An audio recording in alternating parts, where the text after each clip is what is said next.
today we'll start off with the Council on Aging. The October town meeting, we brought a position back in there, which is essentially an office manager. That position had been funded by the GATRA grant. And when the GATRA began to take over the busing services again, that position was no longer funded. That was essentially a billing clerk slash office manager, if you will. So we now fund that budget. If you turn to the salaries on there, the salary section for the Council on Aging, you'll see the salaries actually offset by two grants. One by the elder, partially offset, one by Elder Affairs for $5,000, and then CETA for $5,000. The CETA grant is for the bus passes that they perform. And rather than having the persons that need the bus passes coming to the town hall and going to one office, the thought process behind there was if they were in need and can qualify for the bus passes, and go over to the Council on Aging, which is also the social services, and it can be a one-stop shop, and have them, if they qualify for those, there might be other programs they qualify for and we can help them better, rather than having them going all over. The other positions that we have are the daycare coordinator, and the function is if you go over to the multi-service center, she is the one that runs the senior daycare. And the last one is the outreach coordinator, which is a part-time 19-hour-a-week position. There are several other people working over there, but they are funded entirely by grants. And they do not receive benefits from the town.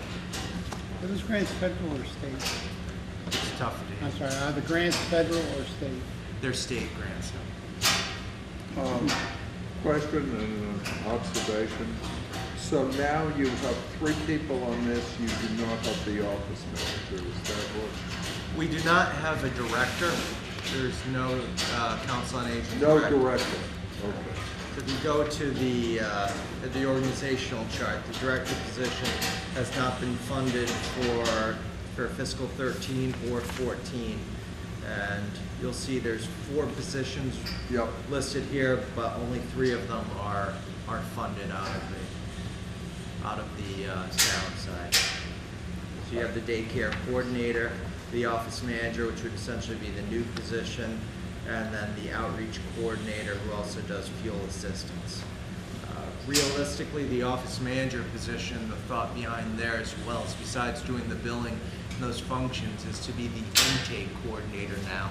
So when those people do come or need services, that person is able to steer them in the right direction for additional needs. Just an observation, and maybe I'm missing something, but you commented that some of this was funded by a couple of grants. Correct. I don't think that shows anywhere on the budget, does it? Or does it? Yes. Yeah. Shows us two negative $5,000. I see it. Thank you very much. Doesn't show. Yeah, no, I see it now. Thank you. You have a $26,000 increase in the expense line over 13. That's because? No, that's an overall increase over it. The expense line is actually reduced by about $1,400. Your payroll line is going from 44,700 to 70,000. Correct. That's with bringing in the person from the GATRA grant over to the town side, approximately 20 some odd thousand that's not funded. The rest of it is funded by grants. But you're going up 26,000. Well, Correct. I understand what you're saying. You're bringing, great, okay. Duh, never mind. You explained it.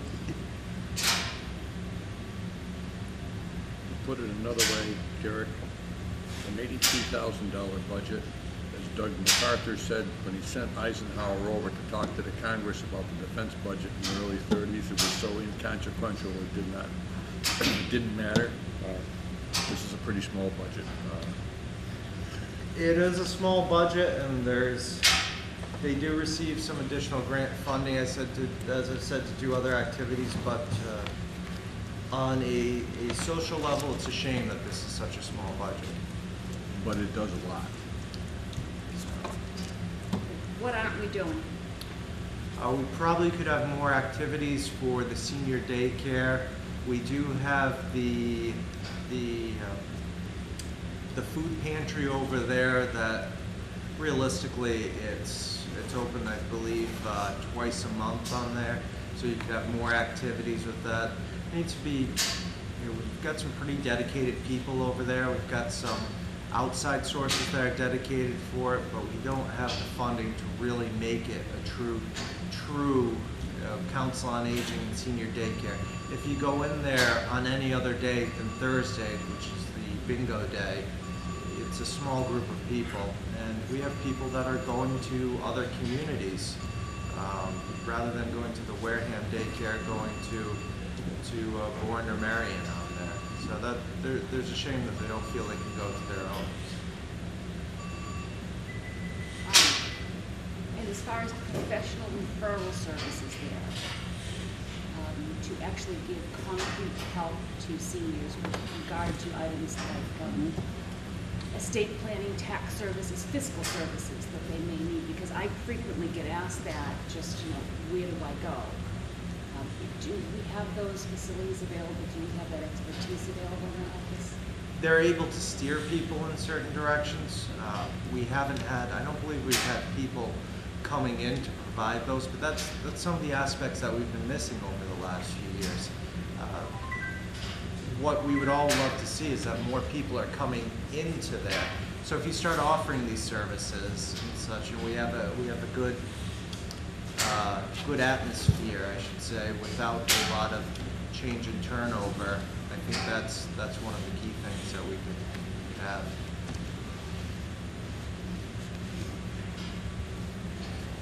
The $83,000 that's on here represents the town portion. Do we know how much is in the grant portion?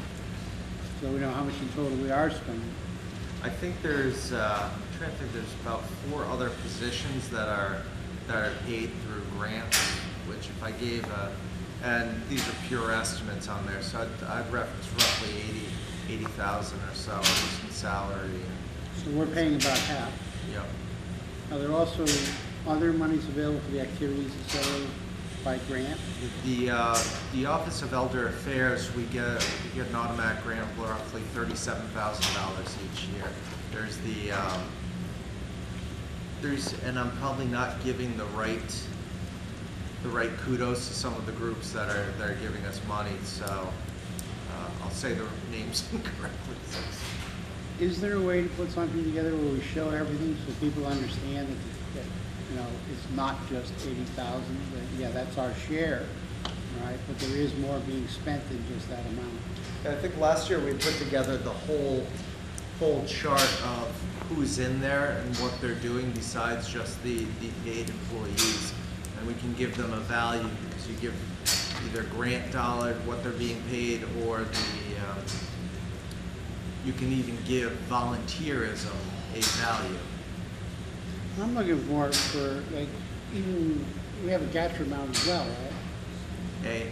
We have a GATRA amount as far as the bus transportation, et cetera. That's something that we don't pay anything on, but it is a service that we've arranged for. Right, GATRA, the GATRA That's what bus. I'm saying. I want people to understand maybe that we're only, the town's portion is 83,000, but the total bill that may be being spent may be well over $200,000. Well, the GATRA grant was $230,000, which they currently are now. It's being funded through a private service, but it's still a benefit being offered to our citizens and our senior citizens as well. And part of what happened with that is now when our office closes down at 4:30 and it's closed on Saturday, GATRA is still running. It's running till 5 on Saturdays. Now people can go out. If they don't have the ability to drive or to have somebody drive and pick them up, now that on Saturdays they're not stuck in their home. They can go over.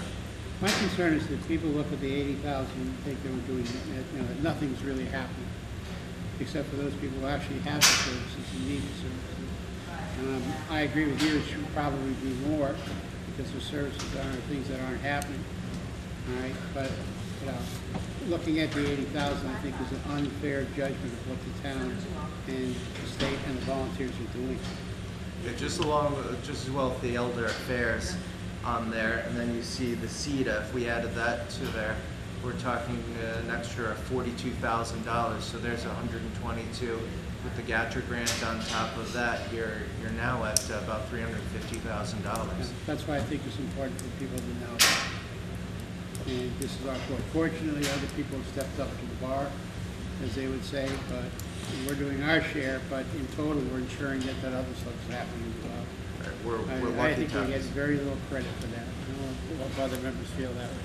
Anyone have any questions, comments? Other than I think that for a budget this size, they do an awful lot. Really good. You can't fault the people working in that office or in that area for anything. They're dedicated and they're working very hard. Anything else? We can move on to the next one. Again,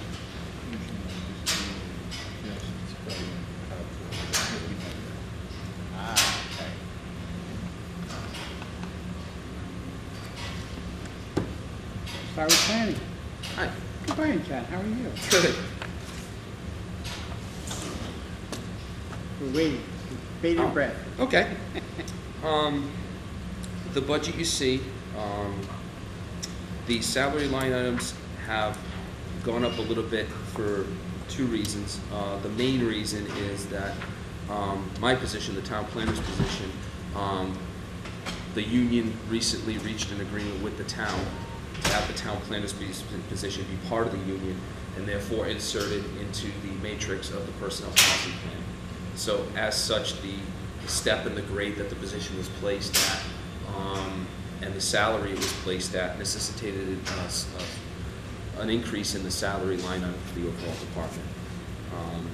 And also the conservation administrator, Dave Bichette, to my left, at this point in his career, he gets a longevity increase each year. So because those two things, that's the increase you see in the request for the salary line item. In terms of the expenses for the overall town planning department, everything's pretty much been level funded. I know that for a time when I first started here about 2.5 years ago, the accounting department was combining the different boards into the overall budget for a while. But from what I understand, the boards are being separated once again, which I think works, and that's the way it's usually done in other towns. So that's why you see Planning Board, Zoning Board of Appeals, and Conservation Commission separated out. Planning Board, in fact, the Planning Board's budget is due to decrease about $1,000. You see the advertising going down about $150, which the Planning Board shouldn't have a tough time absorbing. And also other supplies going down about $850, which again, the Planning Board shouldn't have a difficult time absorbing. And then the Board of Appeals, similar, it's pretty much level funded with a slight decrease in all office supplies. And then as far as the Conservation Commission, as you see, they haven't had a separate line item in a couple of years. However, with the sharing of the town vehicle that we do, it's important to have budgetary money in there for fuel. We also share the vehicle with the assessor's office, so that's why we proposed a slight increase in what they had from what they had back in 2011. That's basically it. Questions? I'm going to show my ignorance here. Could you just very briefly describe what these various departments do? Well, all the boards, our staff, it's myself as the town planner and the department head, then it's Dave Bichette as the conservation administrator, and then we have two part-time department assistants, Brenda Sampson and Kelly Barrasso. Kelly is the administrative assistant for the Conservation Commission and also for the Finance Committee. Brenda Sampson is the administrative assistant for the Planning Board and the Zoning Board of Appeals. The Planning Board is the permit granting authority for all most site plan review projects that reach a certain threshold. They also review other projects such as approval not required plans that don't require subdivision approval. We work on long-range planning such as zoning bylaw amendments and things of that nature. The Zoning Board of Appeals is more of a quasi-judicial board where if someone has a grievance with a decision of the building commissioner, the Zoning Board of Appeals is where they go. The Zoning Board of Appeals also has certain special permit authority over certain types of projects, and they also have site plan review authority over projects that require a special permit as well as site plan review. So that's what they do, and basically what our department does is myself and Brenda, we staff those two boards, and Dave's position administers both the state and the local wetlands protection laws. Right, that's right. That's the purpose of the Conservation Commission, is to administer the local and state wetland laws, also to oversee and manage town conservation properties. We obviously also handle people's inquiries relative to properties with regards to wetlands resource areas. We often have people coming in looking to either purchase or develop land, and obviously they need to know some of that information. So we provide guidance on the permitting process and also issues relative to the properties that people are looking at. And also we deal with any enforcement issues relative to conservation violations, things like that. And as far as the planning board, what we do is when a project is approved, that's not the end of the project. For instance, the Walmart relocation or the projects that AD Makepeace are doing up near that interchange. When we make a decision and we approve a project, there are certain conditions of approval that are placed on it. And part of our role is to enforce those conditions of approval. And same thing with conservation, Dave. If they go through the Conservation Commission, the approval is not the end of it. There's ongoing project monitoring. Exactly. Yeah, absolutely have to keep up with. And we also, both Dave and myself work very closely with the building department, because being the zoning enforcement office, we're in constant contact if a resident comes forward and there's a question as far as whether they need to go to the planning board or the zoning board of appeals. Everything starts with the building department, and they will direct somebody to the zoning board of appeals for whether it be a variance or a special permit, a site plan review, or to the planning board, whatever is applicable.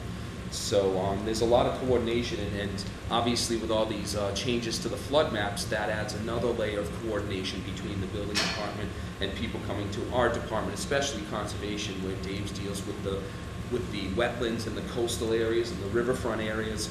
So it all works together. Thank you very much. Appreciate it. So if a person wants to put in a development, Correct. he comes to you with his plan for put in a road, streetlights, etc. Correct. And you approve or put Conditions potentially, yes. Okay. Do you follow this through to the end? Yes. Because here's where I'm having a problem. The town is very specific in conditions for street acceptance. And they make them so difficult that streets aren't accepted. Developments go in. The developer gets a release from his insurance. Developer walks away. After a while, the developer comes back to the people and says, oh, here's the street, sign off on this, and you own it. I'm not responsible for the street. He walks away. Now the homeowner owns the street. And if there's sinkholes or it's failed to be done correctly, the homeowner's on the hook, not the town. Right. I do not understand why developers are not required, since they're supposedly meet the criteria for the town in order to put the street in, that they are not required at the end of a project to have the street accepted and turned over to the town. We are doing a disservice to the homeowners in this community. We're helping the town because the town can say, oh, I have 210 miles of streets I have to plow. How many of that 210 is accepted? Huge difference. I say this because I've been on a street where a sinkhole developed. And where we could nail the water department for what they did when they tore up a private street, they came in and fixed. But what we couldn't, that sinkhole's still there. I've moved, luckily, however, the issue is, for the 3 streets that I've lived on in this town since 2002, none of them have been accepted by this town. Right. That's pitiful. Right. And I don't understand why there isn't closure with every single developer that he cannot get released on his insurance until the road is accepted by the community. I don't understand that. Could you tell me why we don't do that? I'll actually start off on there because there's 2 things. We don't make it impossible. We make it that they have to bring it up to the town standards. So we don't want to accept streets and then spend the $1 million a mile to upgrade it on the town. It is, if it's going to be accepted, the developer needs to make those expenses. I can tell you why they're not doing it. Because it's expensive. What we do is expensive. $1 million a mile. Now, if somebody's trying to develop something, at the end of the day, they're trying to make money. It shouldn't be up to the town to upgrade that when that developer is the one pocketing the money. And that's the main point on it. But why are we not specifying? And that's a very good question, and that's something where, before I started, there was no town planner for about 2.5 years, so part of my role has been to try and develop, we're trying to develop some consistency and some closure at the end of the process. See, it's a tricky thing because state law says that when a developer puts in a subdivision road, he puts down a performance bond for the construction of that road and any related infrastructure. It could be sidewalks, it could be lighting, Right. it could be any number, it could be drainage, it could be any number of things depending on the specifics of that project. It could be stone walls, it could be any number of amenities. State law says that, and also the planning board has the right to waive certain requirements of the roadway. They can waive the sidewalks, they can waive the design standards that are in the subdivision control law. I agree with Derek where, you know, for instance, in the example of Bethel Way, the planning board did what was absolutely right, and once that roadway was constructed with all the infrastructure, they have no right to hold that money anymore because that performance bond is specifically for the construction of the roadway and for any related infrastructure.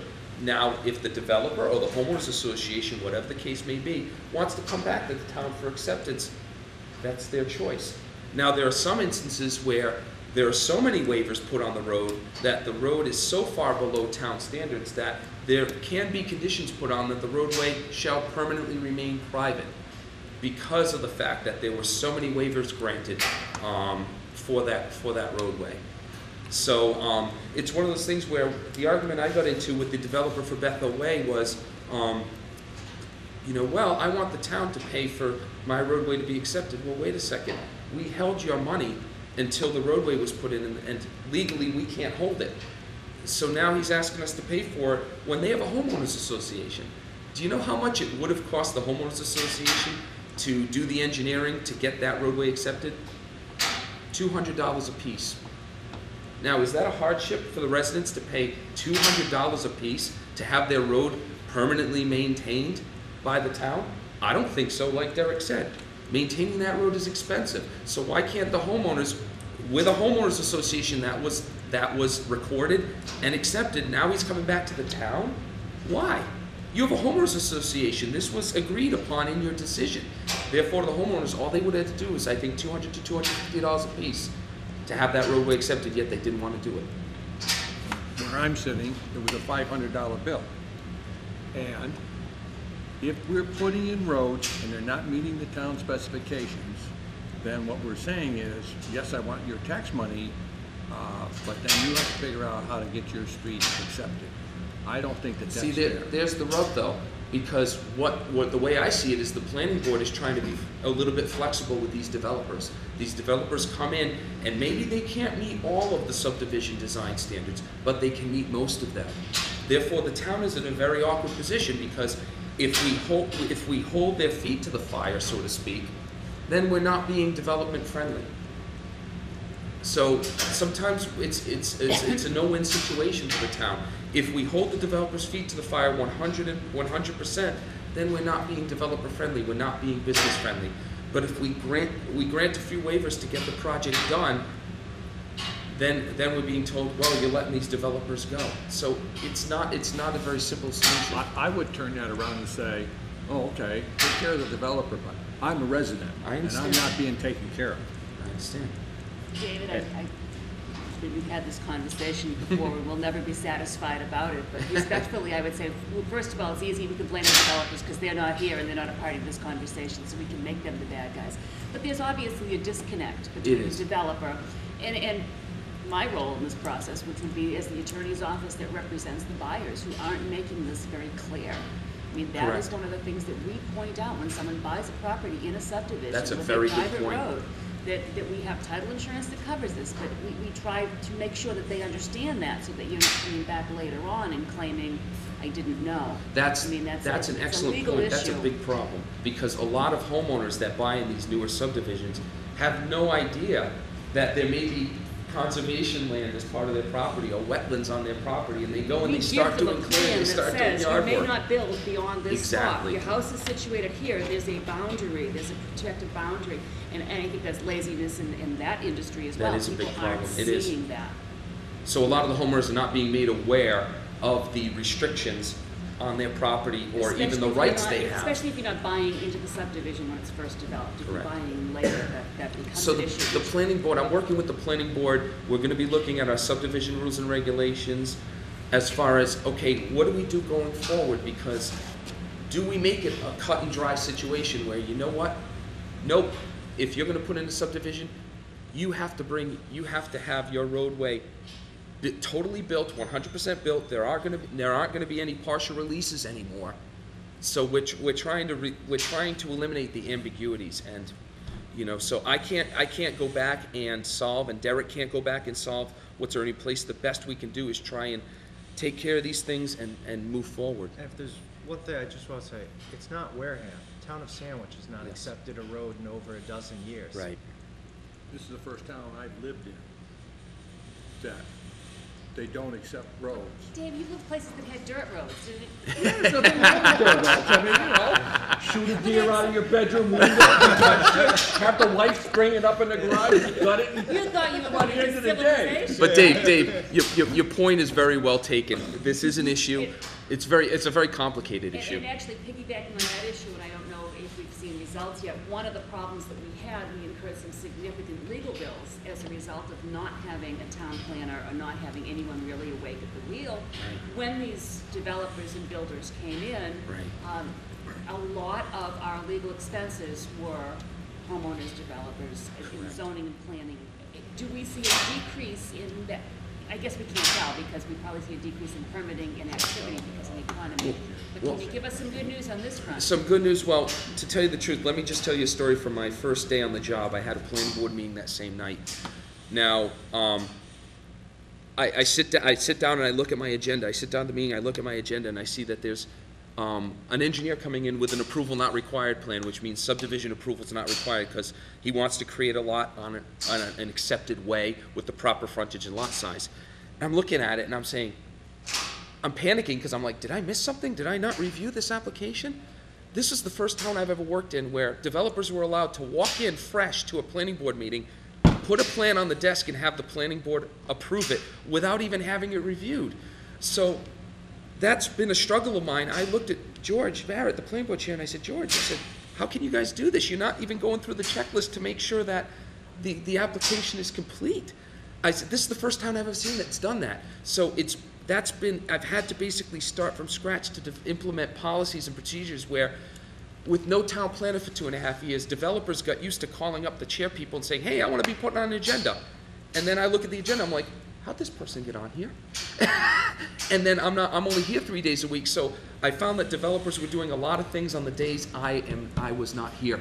So it's basically, to use an analogy, I hope it's an accurate one, where when children are allowed to stay up late and eat all the candy they want for an amount of time, and then the parents decide to start implementing a curfew, and the children don't like it, that's basically what I've gone through in the last 2.5 years, is trying to implement procedures like, no, well, I did this because there was no town planner. Well, there is a town planner now, so this is what you're going to do.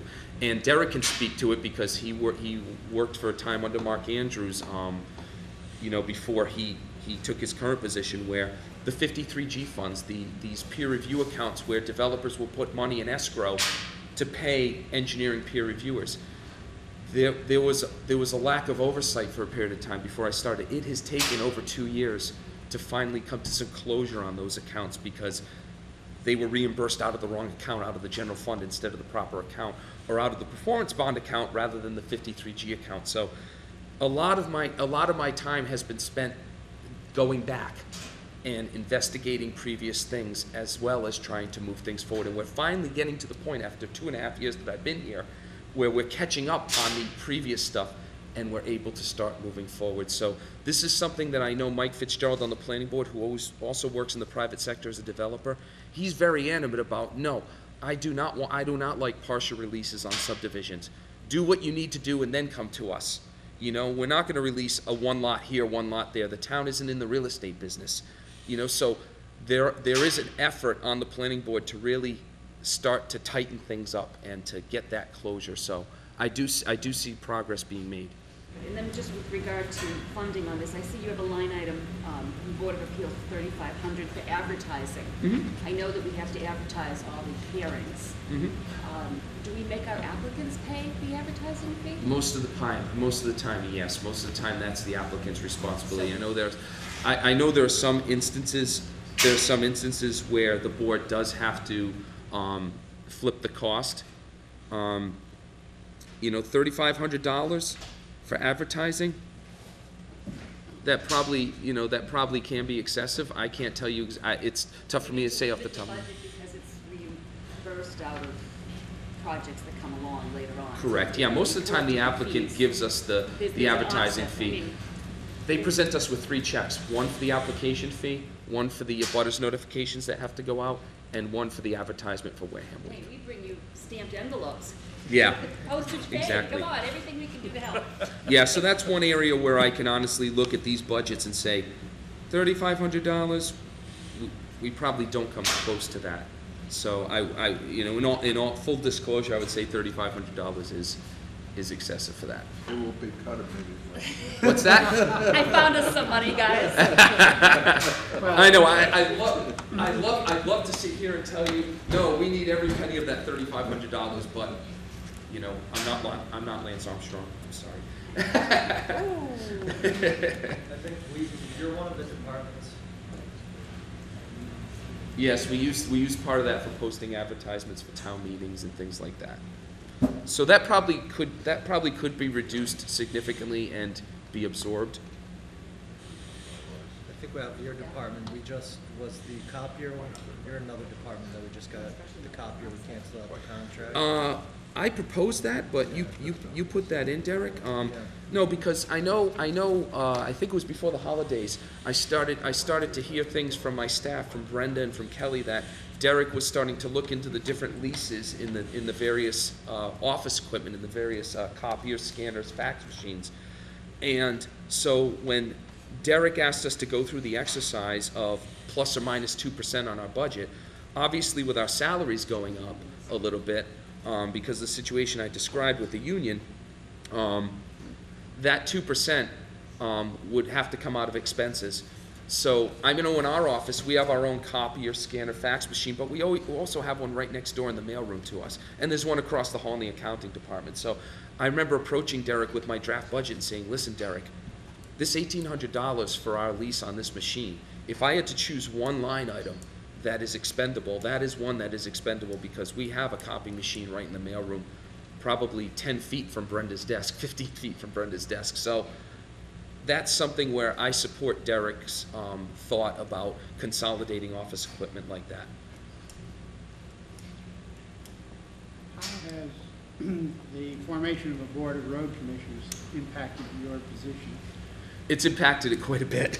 It wasn't so much the formation of the road commissioners, with my position being included. It was the fact that because of a conflicting meeting in Rochester, I couldn't attend the first road commission meeting, and I was elected as the chairperson, which I didn't totally agree with. I personally think when you're talking about the safety on public roadways, I think Mr. Gifford or Chief Stanley should be the chairperson. I think that's more appropriate because A, they're here every day, and B, they deal with public roadway safety much more than I do. But I'm the chairperson of the road commission, and that does take a good part of my time. I spend a lot of time receiving emails, receiving inquiries, answering questions about that. That's impacted my time quite a bit.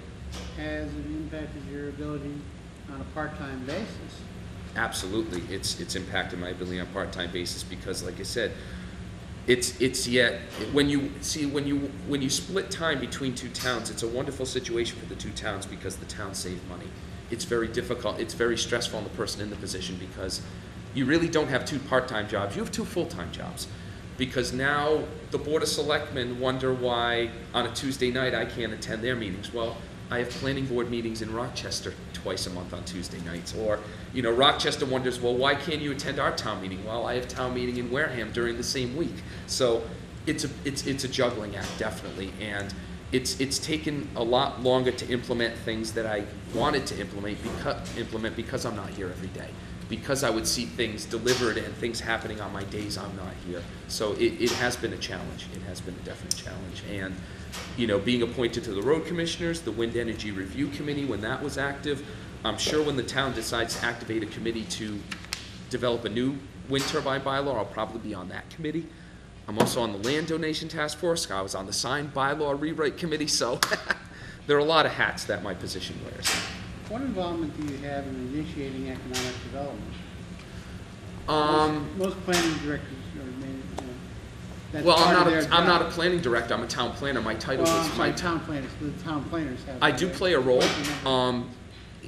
If it were a situation where, because a lot of towns do have a planning and economic development director, the town of Wareham is an example, where that's a dual role, where the town planner also acts as the economic development director, so you split your time. In this situation where we have a seated director, the way the roles should play is, for instance, Sal would do the outreach to the businesses. He'd keep his ear to the ground as far as what vacancies we have, what businesses are looking. For instance, when I first started here, Cisco was looking to move from Norton, and that was one thing that came up as a possibility. Do we have anything that could accommodate them? But as it stands now, we would work together in that Sal would approach me, and I let him know whenever projects approved, like for instance the AD Makepeace office medical buildings, he gets a copy of the decisions so he's aware as far as what jobs are being developed, what buildings are being constructed, so he can know from his perspective what's going to be going on the ground, what's being constructed upcoming. Ideally, he would approach me and say, hey John, I'm hearing that so-and-so is looking to locate in Wareham, and what's the zoning in that area? What's this, what's that? And then I could educate him as far as the permitting process. He's worked with me as far as the Main Street sign program he would like to implement. And he's, I put him in contact and liaison between him and the ZBA chair because the ZBA permits signs in this town. And so I would work between him and the permitting boards on the permitting process to say, okay, if you have such business looking in this area, here's the zoning in this area, here's the permitting process in this area.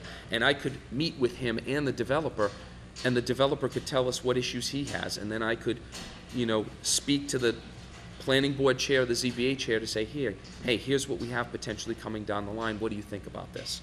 So if our town planner position is involved more in the authoritative approval process than actually trying to plan for the development of the town? Currently, yes. Currently, that's the way our staff is set up right now. All right, with the development that occurred with Wareham Crossing, et cetera, we've got at least a 1.5 to 2 mile strip on the east side that's continuously vacated. We have a situation where AD Makepeace is doing their building. All right, we know that when Walmart moves in, there's a piece of property in front of that that's going to be looking for retail. Yeah, development. approximately 4 acres. We know we have a hospital situation, et cetera. All right, that's going on. Most of those areas that I've heard don't fall into Sal's area. All right, so I guess my question is are we fooling ourselves with a half-time position in this town for a town planning situation? Can we depend solely on CETA to bring into the town what we need? We're looking for revenue sources. And we're going to do it on a part-time basis And the person that's doing the part-time work is also involved in so many committees that if they didn't come into the office, they could probably fulfill their hour requirement. The history of it is it used to be town planner / seated director. It used to be the same position. Were we fooling ourselves then? I mean, look at the situation we're in. Now Half we of have- our business, half of the roads that have business in this town are empty. And they're gonna stay that way. I can tell you from my perspective, splitting time between the two towns, there aren't many planners that split time between two towns. I know of one other, and they split time between Spencer and Leicester, which are two very rural communities. 2 days a week in Rochester is plenty for me because there aren't day-to-day applications happening. I can tell you since day one in Wareham, the workload 3 days a week is not nearly enough. I can tell you that right now. I mean, you know, myself and Brenda do the best we can. We're both part-time. Brenda leaves at 12:30 every day. I'm here 3 days a week. The workload in that department more than justifies a full-time town planner, in my opinion. But that's the workload for a town that's really not developing. Let's be honest. Any developing that's happening is, we're not a participant in the new ideas. Correct. Okay, not in any way, we're not recruiting anybody, we don't have any long-term plan or anything. It's whoever, as you said, walks into the planning board and drops it on the table. Or walks into your office and drops it on the table. And I think that's one of our major revenue problems. We're fooling ourselves. That's, you know, we're trying to live 30 years ago, when all people wanted to do in this town was to move in and build a cottage. Well, then the businesses came later. Well- I see the same thing in Atlanta. They built all the houses and you had to travel 15 miles to get to a grocery store, okay? Well, With let's no put- services, et cetera. Let's This is the put it history this of way, Frank. town. Just a brief example, the approval not required plan submission requirements that we have on our subdivision rules and regs here are the sparsest I've seen in any town I've worked for or worked with. So when I was in Framingham, they had a very comprehensive set of submission requirements. So I took those, adapted it to the towns of Rochester and Wareham, and said, you know what? I think this is what we need to require applicants to submit to us when they do an A&R plan. In Rochester, that took me 2 planning board meetings. I presented it to them, they made some minor changes, I brought it back the next meeting, bang, they approved it. It's taken me 6 months with this planning board to try and get it even considered. It can be very, very frustrating. Let me ask you one additional question. How many, of the time that you've been here, how many grants has your office initiated? We haven't initiated any grants. I asked the question because I live in the village of Buzzards Bay. All right, the newspaper I get is not just for Wareham, it also includes, you know, I guess the name of the town that can't be said. And it seems like their county planner's job is to write grants. He's got grants coming left and right from the federal and state levels. That's how they're redoing their entire, their Main Street, how they're redoing the frontages on the stores.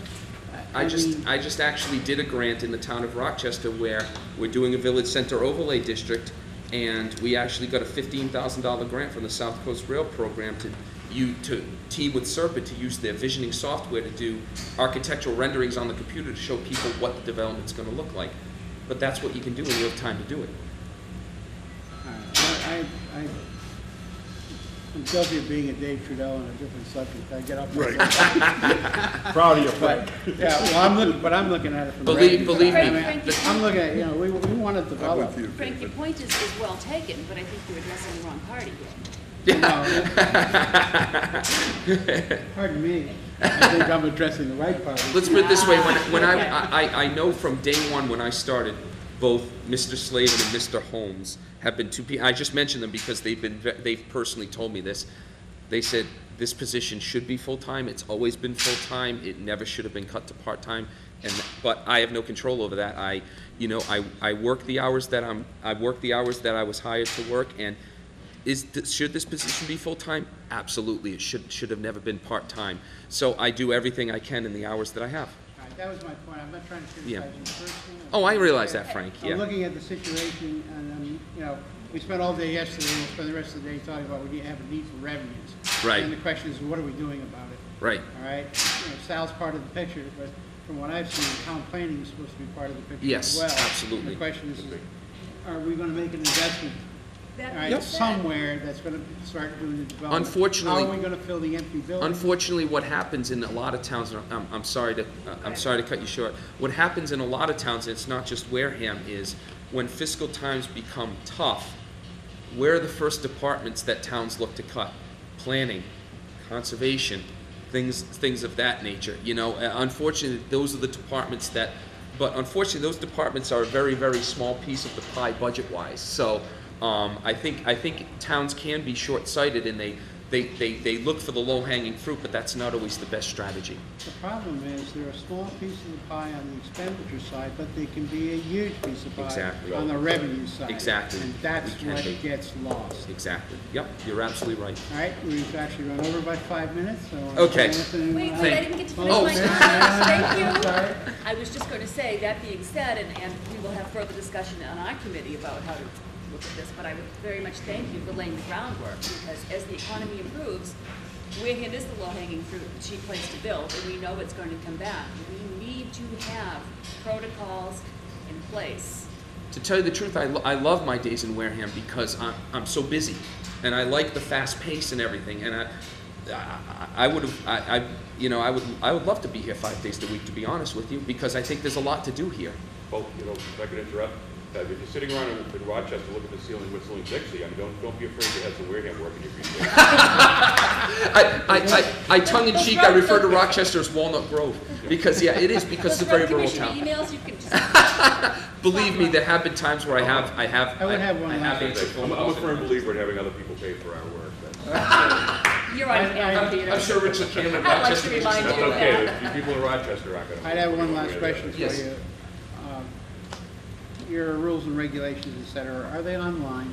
Yes, but I'm one of the big projects I'm working on right now, and we have contracted with Charlie Rowley to help with this, is the zoning bylaws haven't been updated in 5 years, and who knows how we've gone back, and Charlie Rowley and I are researching with the town clerk and our annual reports to make sure that everything that has been passed at town meeting and by the Attorney General makes it into the zoning bylaws as they were approved, and that is a huge. We've been working on it for 3 or 4 months. We're making significant progress. Don't be surprised in the fall if you see several warrant articles come forward on our zoning bylaws to implement things that, there are several things that I've seen that have changed between 2006 and now that I can't find that went to town meeting. So there may be warrant articles that come up in the fall, and I may be presenting them to the selectmen and to the town and saying, listen, this is what we did. I don't know how they changed or when they changed, but we need to update these because right now we're all vulnerable to lawsuits. Because if something in the zoning bylaws has changed without town meeting action, an astute attorney for an applicant can say, you know what, we don't need to go by this regulation because I can't find where this was approved at town meeting or by the Attorney General. So that's what I mean about I've spent a lot of time digging back and trying to rectify things from the past. You are trying to bring it all online so people. Oh, they are online right now. See the procedures. And we're going to be updating the zoning map as well. Okay, very good. So. Mr. Chairman, the board is. People talk to us. I'm sorry, that this was a joint meeting. I'm sorry. No, it's not good. We're just noticed to be here in case 3 or more of us show up, which was a fantasy, but anyway. To that point though, and I guess this question would go to Derek, is there any possibility of some of this work being done by an intern? They have an intern in their department right now doing some work, but yeah, you can always get interns, and that's what we're searching for. Yeah, because that, you know, there's no reason why an intern can't pour through files as opposed to you spending your time on that. The problem is the filing. Well, it'll be a great education. Yeah, exactly. Been there. Yeah. Are there quotation marks around? Let's put it this way. It's you know, my hair isn't this short because I get it cut. It's because I rip it out. No, just kidding.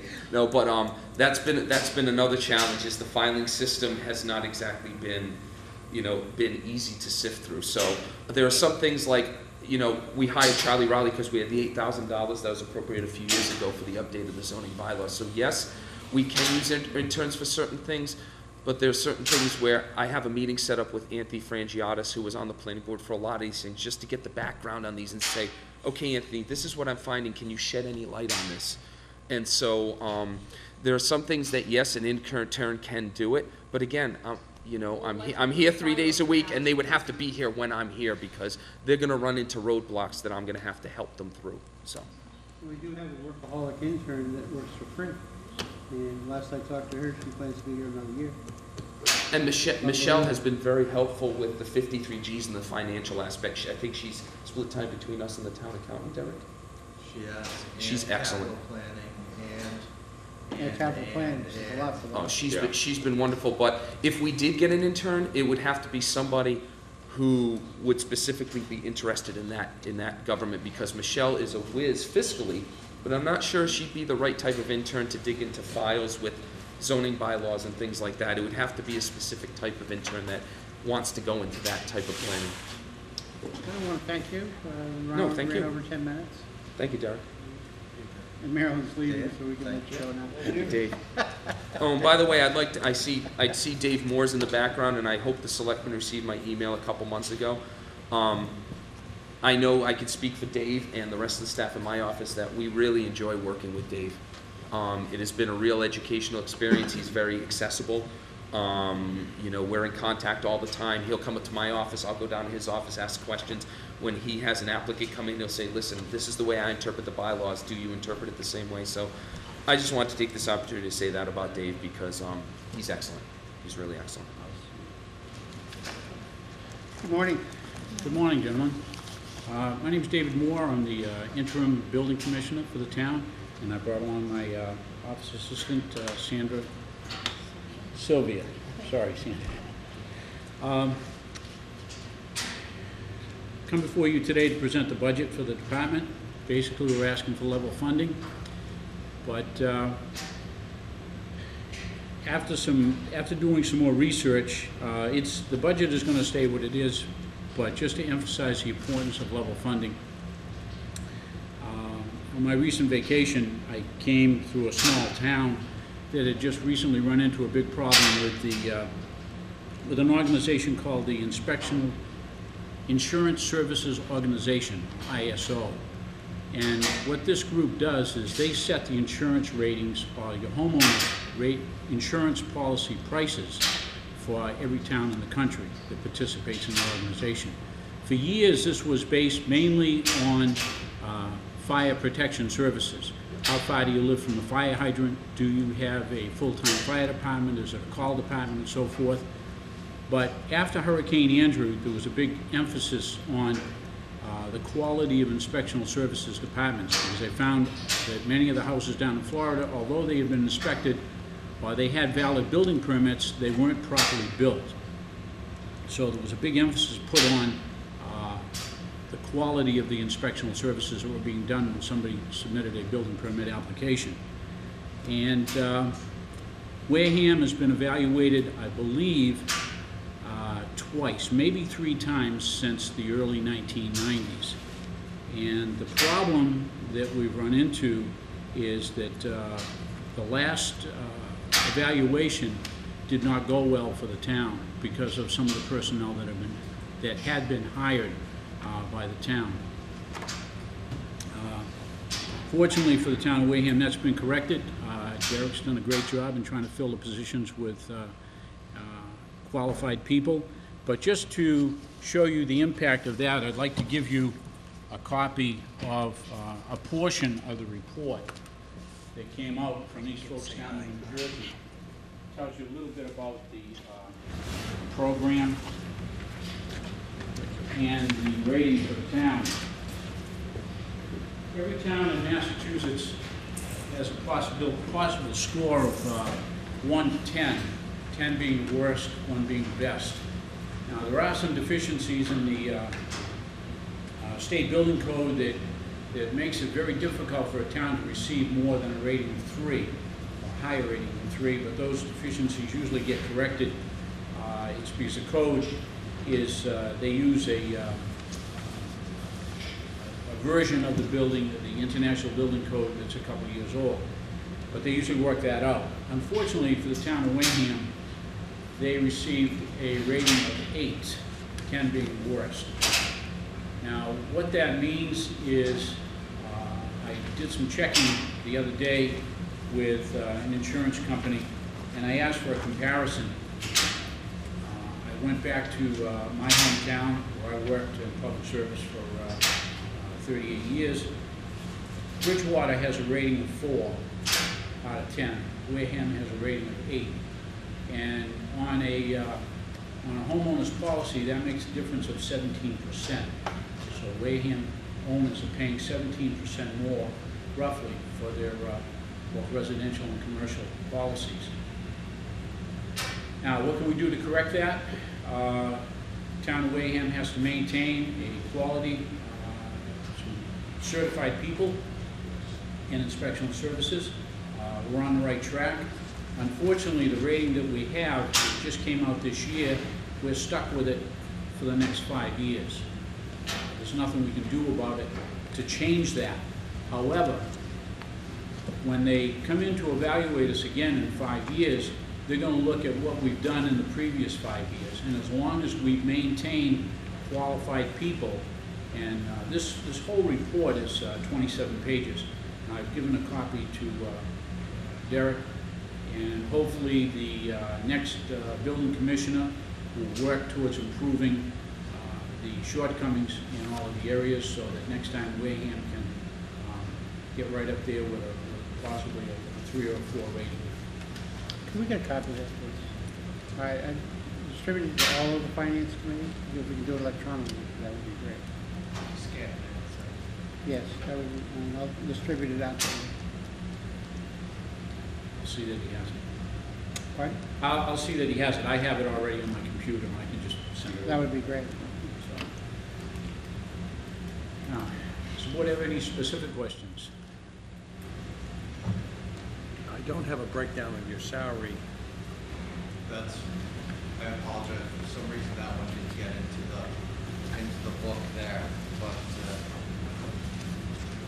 I do have it in collection on my laptop here, so. That's fine, Derek. Yeah, this is perfect, actually. Yeah, give them those two, and Chair, for the time being, I'm going to get you copies of your book. thank you. Derek, we've got one other one, yes.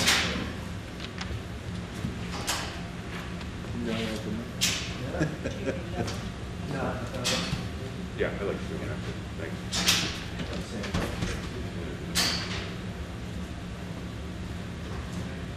While Dave's looking at that, I noticed that on the expense side, the key decrease in the entire budget really comes into other purchase services. Yes, I understand there's a slight change in the payroll, but that's like a $13,000 decrease in that. What goes on that line that $13,000 increase. other purchase services? The other purchase services, if you look at that one, there we have two things, other purchase services and other professional. The other purchase services was the, what they were using for the assistants there, or the, what do you call them when they come in, the alternates? Alternates. Alternates. If one of our plumbing or building inspectors is not available, we have alternates that come in and you need to pay them. We also, in the past, were keeping $25,000 essentially for demolition. Can't just keep that on the books anymore. Don't have the money to do it. Also weights and measures. Also, weights and measures paid out of there as well. So they're not paid out of the salary lines, they're paid out of the contractual lines, so it'd be expenses. All right, I realize this is varying against 12, but it just seems like a particularly large drop. The demolition number is out of the budget? It's essentially out of the budget there. We can't afford to pay the alternates and have a massive demolition line on there for $25,000. And realistically, what people didn't understand was the demolition line was not to go out and demolish houses. It was if town hall burnt down, we needed to hire somebody before the insurance money came in to demolish it and make it safe. It wasn't to go out into the community and take down condemned houses. That was the wrong usage of it. There was an explanation that was given though there. I mean, that was my understanding when it was put in there, was that it was for demolition of properties that. There were people that wanted to use it for demolition of property. It'd always been in there for the demolition of the town's property, and that's what it should have been used for. Right out of the mouth of the department head, if I remember right. That was what they had. The department head, before they left, said to me, to my face, that the proper usage for that is not to go out and take down other people's properties. It's I if know the it might be town. the proper use, I'm talking about what was said to the town. part of the reason why it becomes a sensitive issue too is there was, if you remember to town meeting, an article introduced to establish a $25,000 fund or to add to the 25 to knock down individual properties as well. The explanation at that time from town administration was it wasn't needed because we had $25,000 to do that. So you were increasing a number, not creating a new number. This is recreating an issue of citizen, on the citizen's petition side. That's my concern, that you don't have to, I don't want to get into a debate about it. All I want to talk about is this is what was presented in the past. This has been a town meeting issue, I think, twice. There were explanations given by the prior administration, both at the highest levels and the next level down, that said that's what that money was for. I don't know what was said privately, I can only deal with what was said publicly. I think the explanation that was given was, we do have 25,000. If that town meeting petition passed, we would now have to have cut 25,000 somewhere. What was being explained was there was $25,000 available. For the demolition, Right. Yeah, for the purposes that he was saying, what you're saying to me now, that's not what it's for. It's not what it's for. All right, so that's the problem. The town meeting, the administration stated that's what the money was for. We shouldn't That- be in the business of... I'm just concerned about the perception, okay? There's no policy, there's no procedure, nothing written. All we can go by is what was publicly said. And I've been there, and I've said we did have that money available to do that. That's not what that money should be used for, is at the end of the day. I'm not debating what it should be used for, I'm discussing what was said, okay, what was put out in the public. Sam? Looking at your organizational chart and looking at wages and salaries, there's a commissioner zoning officer, and this doesn't appear on the organizational chart, so I imagine it's somewhere else. Director of Inspections. That's direct, okay, that is and the building inspector then is not the building inspector, is that the assistant building inspector on this Yes. chart? So, okay, so he's over there, okay. Which is also known as the local building inspector as well. So Okay. many titles for one thing. And none of the other people are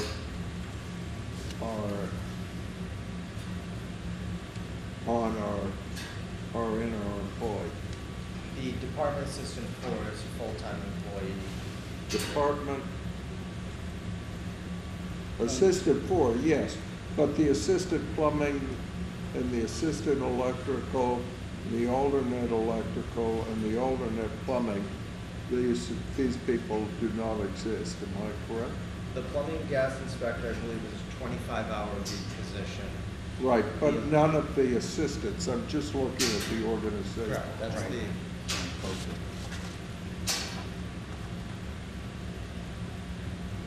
Gotcha, thank you. Any questions? Am I reading this correctly, that the $85,000 set aside for the commissioner zoning officer is not filled at this point? Is the position of commissioner zoning officer filled at this point? Well, that's what Dave's position is right now. Okay. But it's not filled with the permanent. And is he also acting as the building inspector? No. My position is building commissioner, inspector of buildings, zoning enforcement officer. I'm the department head. The building inspector is otherwise known as a local inspector, and that's one step down, is different certification for it, totally different category under the state building code. So. And he is not employed. He is employed. He is employed, he's a full-time employee. Okay, now I'm confused. Well, we have an intern, we're used to that too. No, we have an actual, the local building inspector, which is also the assistant building inspector on the org chart, Alright. is filled, and it's filled with a full-time employee. Yep. And you are the director of, on this chart, the director of inspections. I realize that's not you, but that's the block you took. Okay. I think I'm with it. Okay, my question's been answered. And that's permanent. That's a permanent position. I'm saying he's in that position permanently, right? No, no, unfortunately not. I've tried. I wish I had some blackmail on him because I'd keep him there. He's, on a serious note, he's been excellent. We've had our issues in the past, and Mr. Moore's been excellent at helping bring back the professionalism in the department. I'm just trying to figure out his status. Well, So you know me, I'm easily confused. his position is not, the position itself is a permanent position. I He is understand. not in there permanently. He's not in there permanently. Okay, so he's, that's okay. He is the department head, I I've understand. sent chocolates and flowers and he said no. Okay. Send money. Yeah, I get the impression that's been tried. You'd have to send it to my wife. I've been retired for a couple of years, and my wife has said, no, stand retired. Derek, the chocolates have been misdirected. Yeah. Sending money is one thing we can't do. Are we advertising that position, or? We should be able to get it out next week when I'm not meeting with you guys, hopefully. So we got 7 days to convince him, right? Yeah. Start dangling the carrots now. All right. Any other questions? I just had one. Commissioner Moore, thank you for your revelatory and frankly stunning review of what the Insurance Services Office has found in this town. There are consequences for not hiring state-certified people to work these jobs. And it could not be any more seriously stated, there could not be any more serious effect, really, when you get down to it, than the fact that we're getting whacked for 17% more in our homes than comparable towns. So, thank you for bringing that to light. Thank you for your work. That is a significant number because of where we are in the flood zone, insurance problems and all that. Well, I just got my bill, and it's $2,440, and you know, you gotta pay it because Trying to I'm not be so wealthy that if the house burns down, I can just write a quick check and get it rebuilt, so we all have to carry this. That's an additional $300 to $400 in your premium. Yeah, and that's serious money. The flood insurance is a separate issue. Presently, the town of Wareham is in compliance, but they were headed in the wrong direction. Yep. And we managed to get back on track.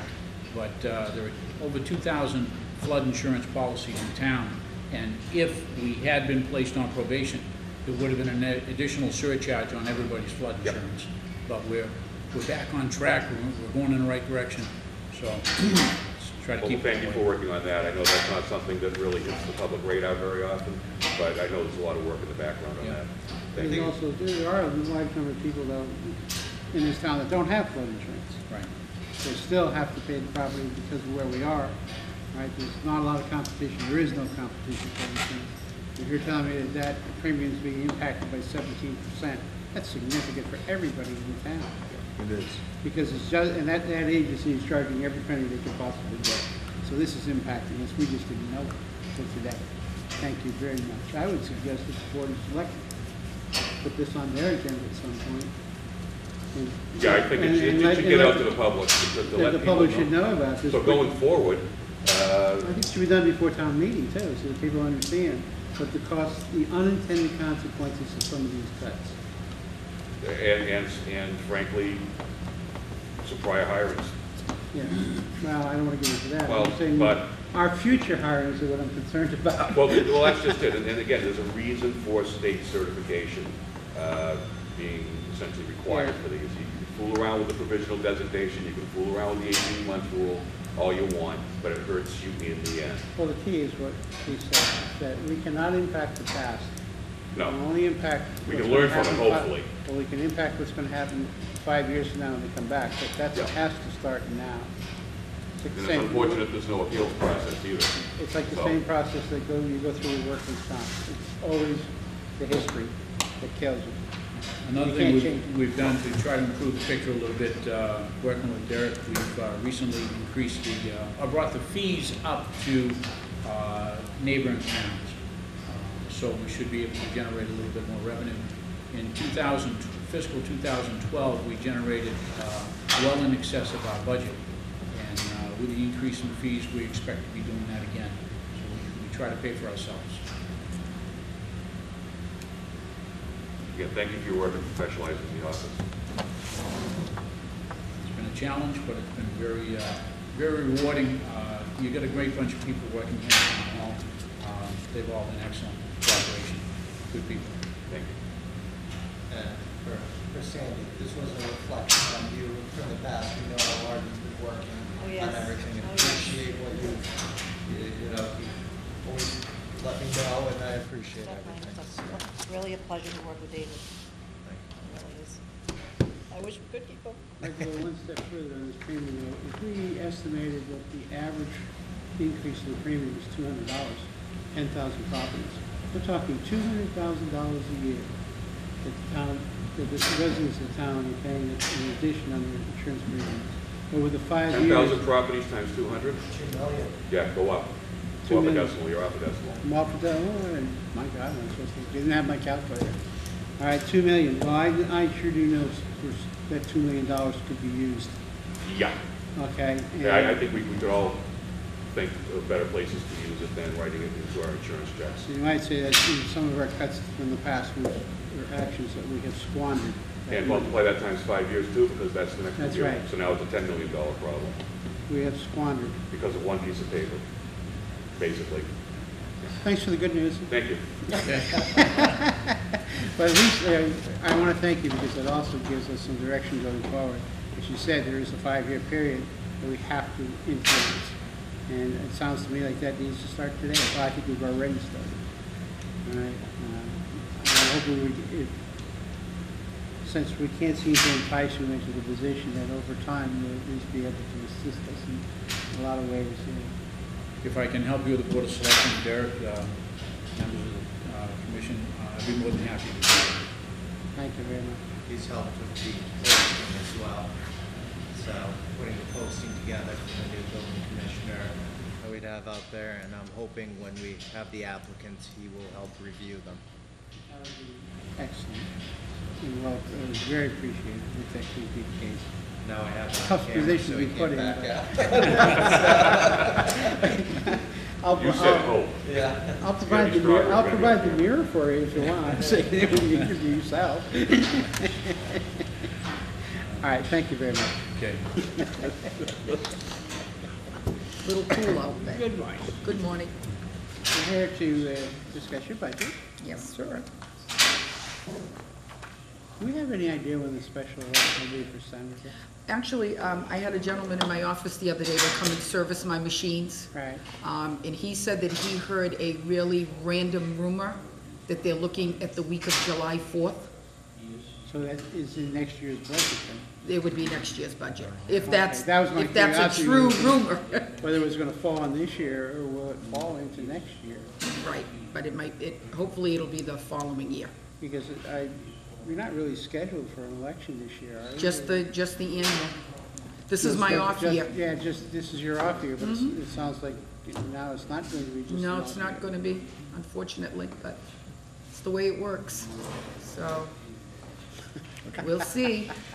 Yeah, because usually we save a little bit on the budget, but, Yes, that's why I asked, because Yeah. the question is which year it falls in. They're either going to deficit spend or we're going to. right.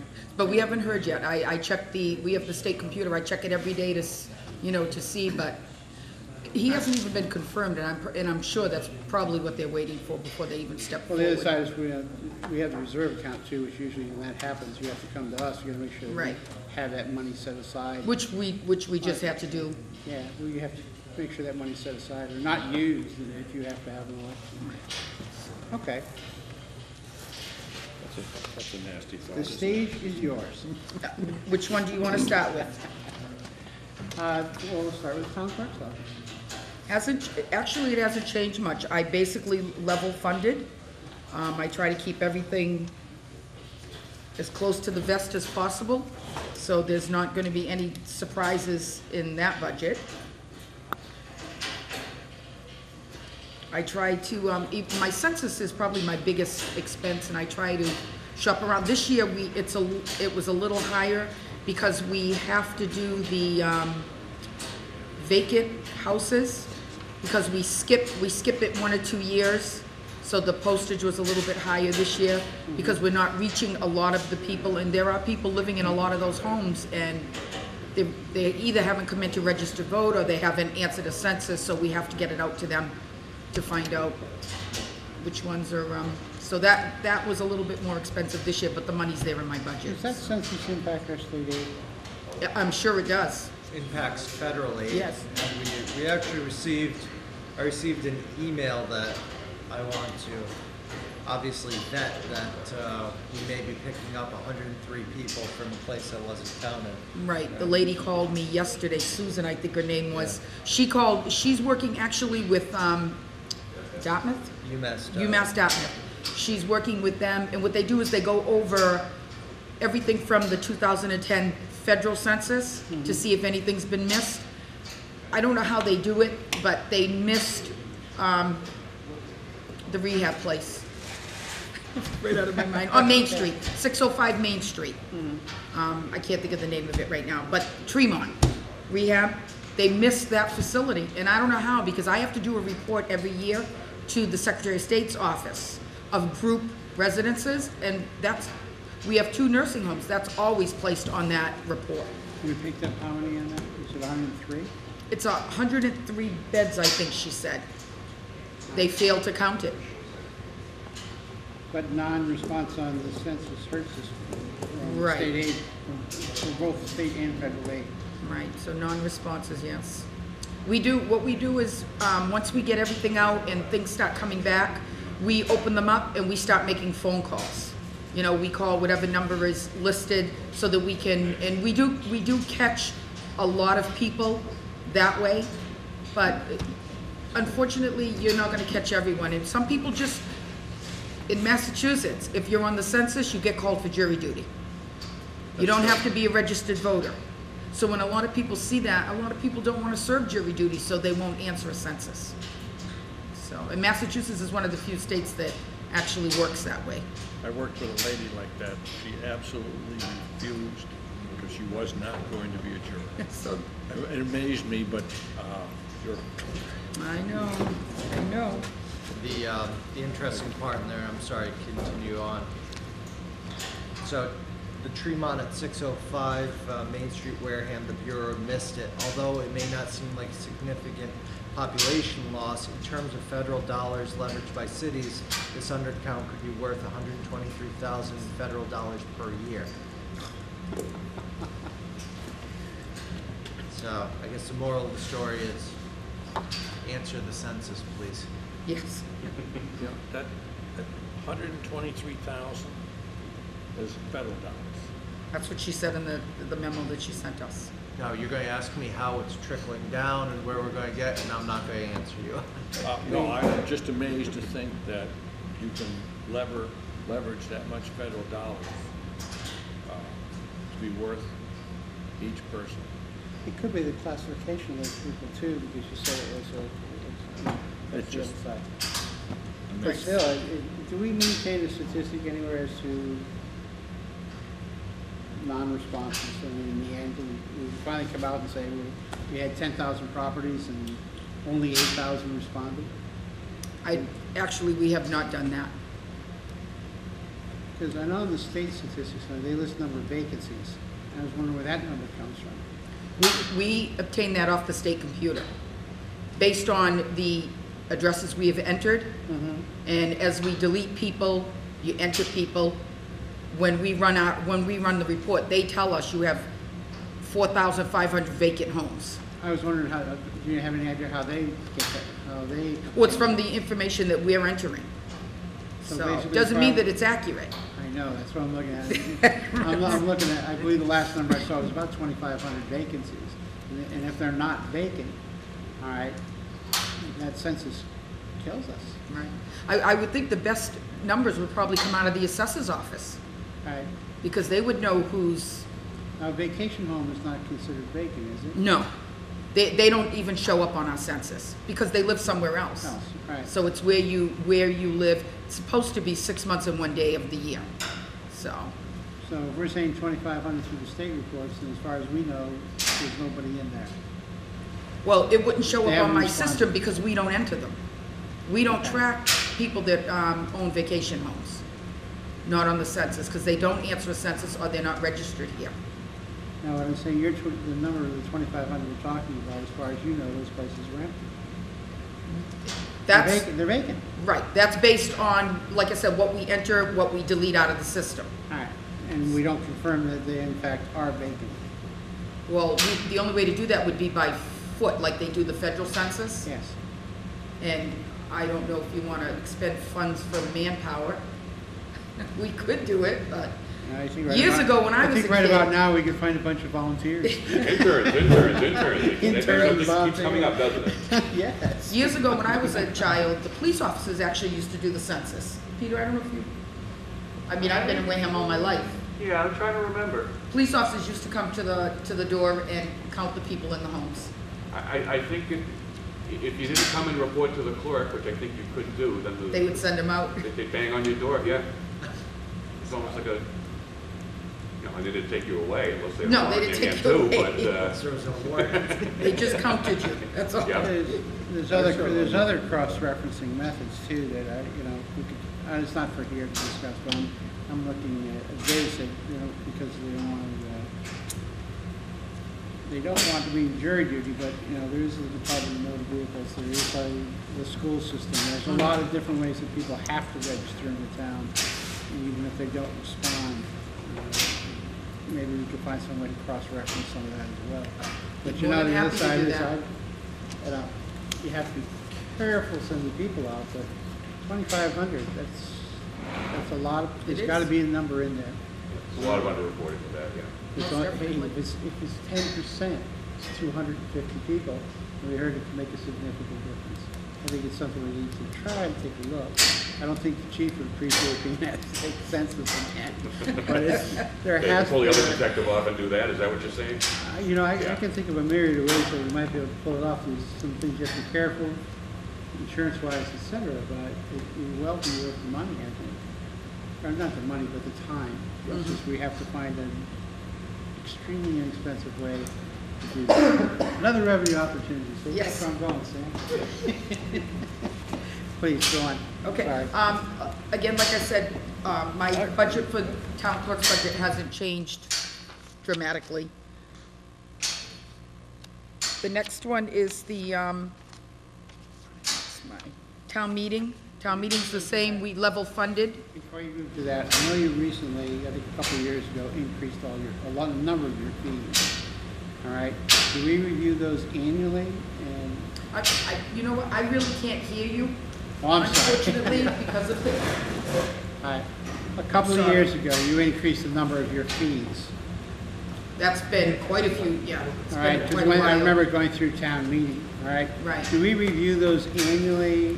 When is the next time we're going to review them? Should we review them this year? Well, what I try to do is I try to stay within reasonable amounts with other towns. And honestly, I don't see raising the fees for the vital records. $10 right now, it's a lot of money. Do you know, I know Brockton right now is charging $25. My question is do we review it annually? I do. All right, and do we, are there any opportunities?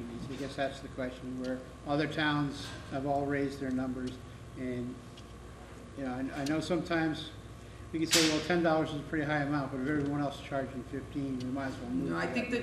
that for that amount, for the vital records, it's Right. generally, the majority of the towns charge $10. But the other fees you're talking about would only be, the only other things that we charge for would be dog licenses. They're 10 and 13. Do you want to do you want to look into raising that up? And we are higher on that. A lot of towns, it's 7 and 10. So there's not a lot of, My question is merely, do we review it Yes, every year for yes. opportunities? well, I'm just explaining to you the other towns that we look at when we are Yeah. looking at our fees. Okay. Town meeting basically has stayed the same. The only thing, and I've said this every time I come before the board, is the other purchase, the 4,290 is the advertising. That went up actually because the advertising is expensive, as we know. But the 3,900 is the other professional. And that was for the cot services that we used to have.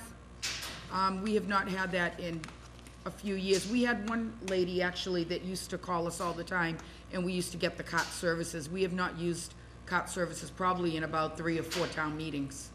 So that would be something if you want to look at, if you're trying to save money somewhere. But basically, the budget is the same. The $100 for the other purchase services, that's for Claire Smith as the moderator, in case she has any expenses. She just has to hand me a bill, and I pay it out of that account.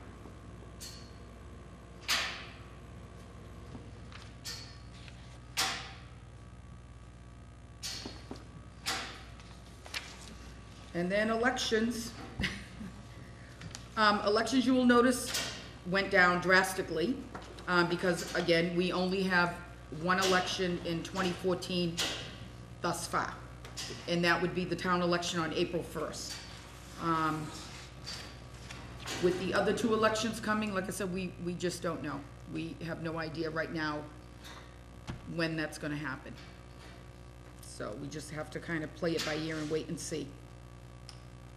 If there is not an election, another election, what would the amount be reduced?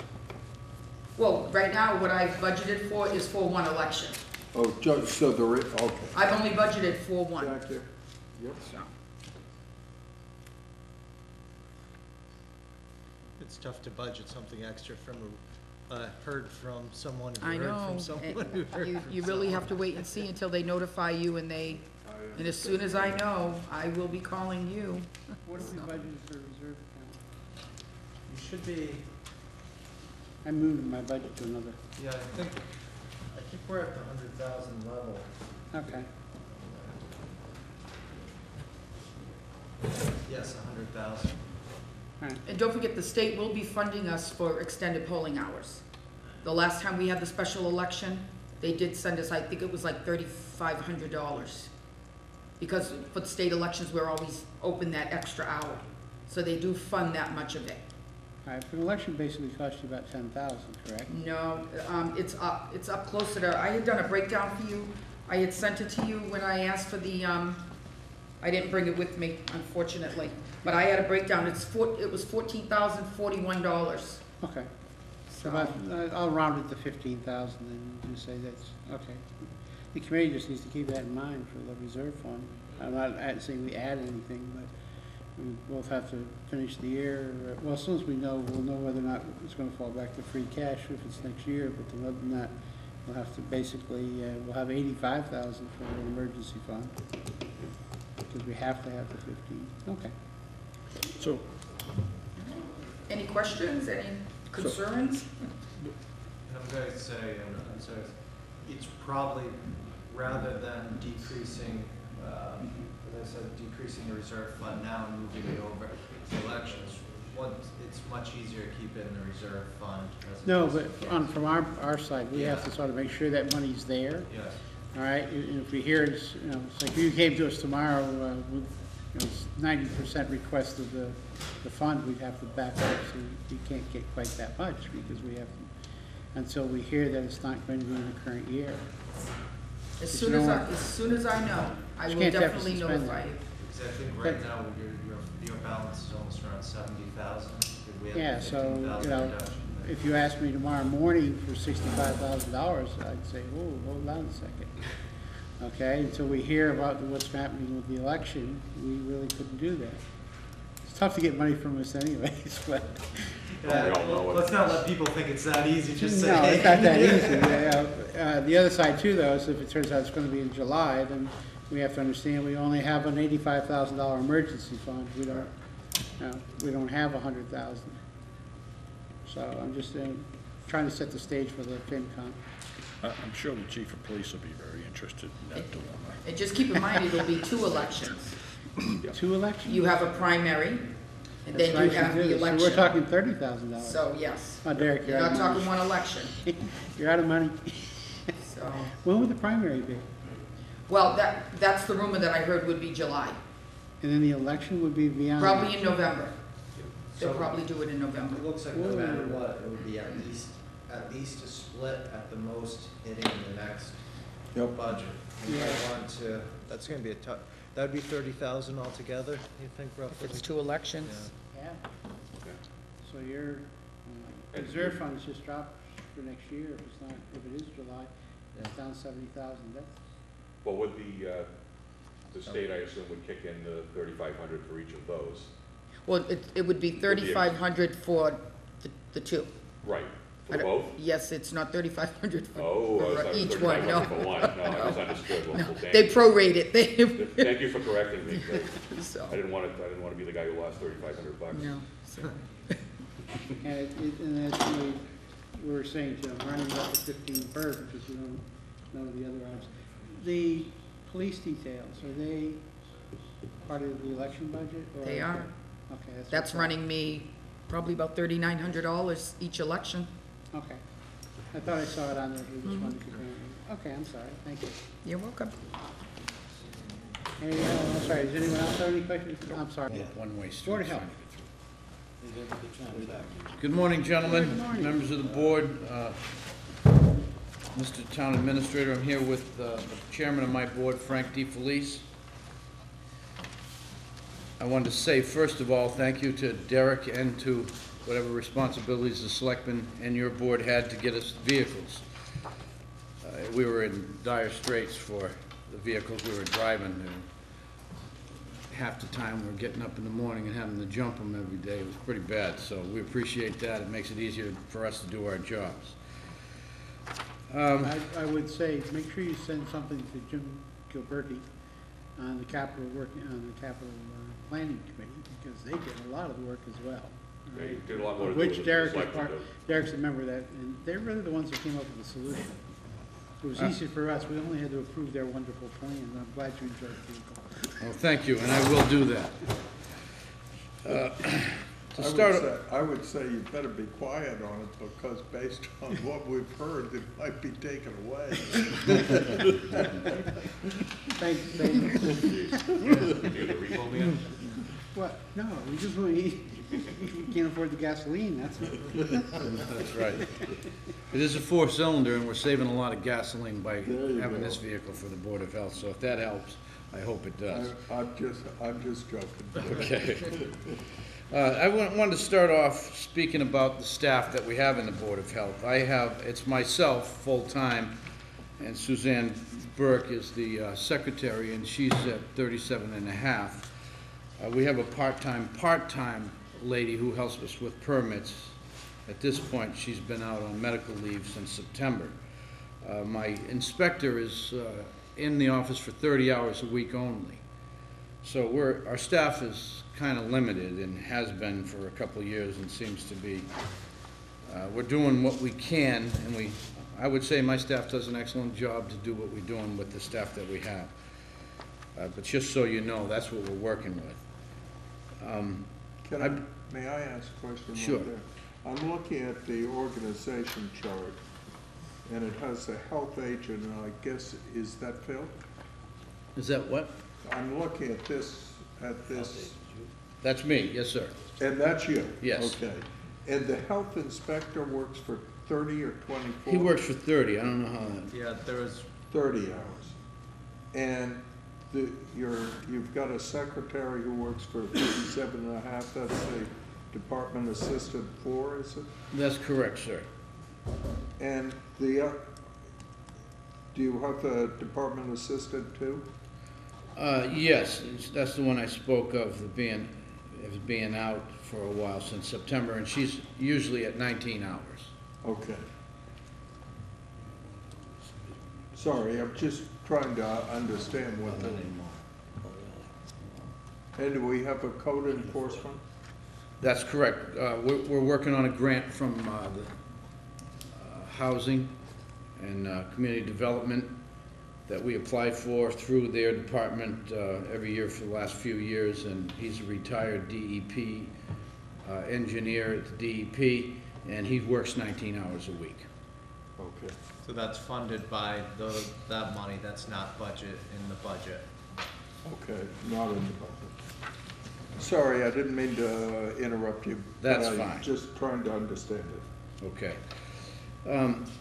For the last 10 years since I've been here, I belong to a coalition, which is all the health agents in Plymouth County. It's a disaster preparedness coalition. We get a lot of funding from the CDC and the Department of Public Health, and that's what's really kept the Board of Health above water and surviving for the last 10 years. Our telephones for my inspector and myself and the telephone bills are paid by that coalition.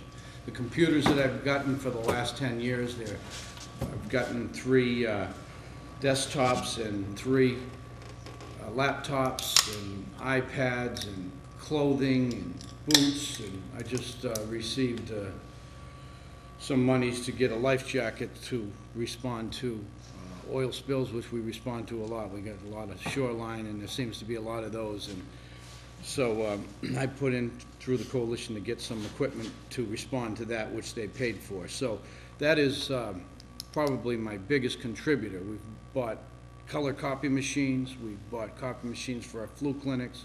They provide us with all the signs for the flu clinics. So we're hoping that that money will continue for the next couple of years, so we at least get our telephone bills and communications bills paid by that. They also supply us with emergency equipment that I need to carry in my vehicles, such as Geiger counters, gas meters, whatever emergency equipment we need. I also, a couple of years ago, acquired some monies through them to provide the school department, the town hall, the library, the community, the Council on Aging, and the Multi-Services Center with AEDs. I think they were $2,700 a piece. I carry one. I'm also an EMT. AEDs, yeah. So we acquired 7 through the coalition, which they paid for. And so that is just for the people at home, just the AEDs are what? automatic external defibrillators.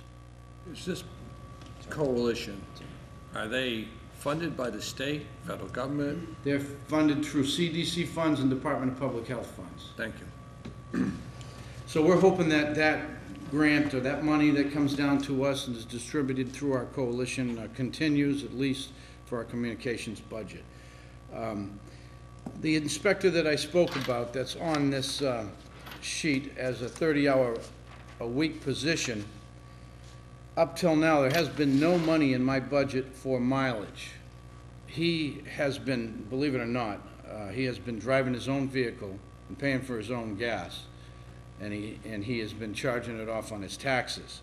But he's getting to the point where he can't do that anymore. As of December, he told me that he's going to need to start getting paid mileage. Now, my policy and procedure has always been to borrow one of the vehicles that's out in the parking lot, and I've discussed this with the administrator, Mr. Sullivan, a couple times now. Everybody has a vehicle and they don't always use them, and they're available to my inspector once in a while. But the problem is that the people who have the vehicles don't have the money in their gas account, so that when he takes it to fill it up, it gets charged to that department, and that department will become in deficit in that line item of their budget. So they basically, we can't take those vehicles because they're afraid of going over budget on theirs.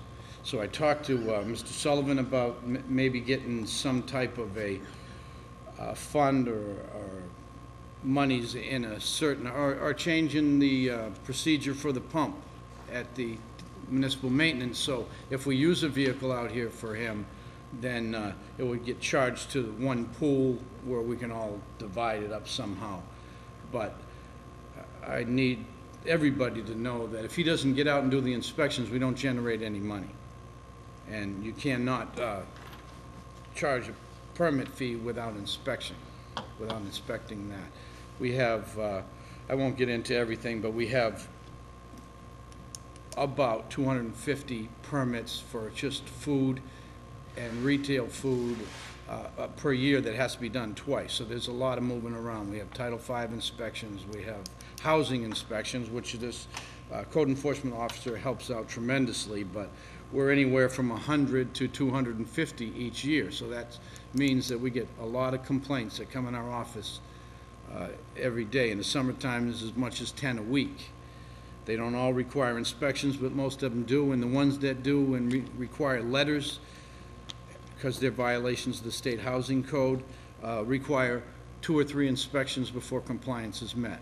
In a lot of cases, either with Title V issues or with housing issues, it means that I have to go to court. I was talking earlier about that procedure. Sometimes that's how we get our compliance. We either order them before the board and the board finds them. If that doesn't work, then we have to go to the courts. We just instituted a nitrogen bylaw, and I don't know if my chairman of my board wants to talk about it, but we've been under pressure from all different agencies since a couple of the studies came out about nitrogen in the waters of Wareham.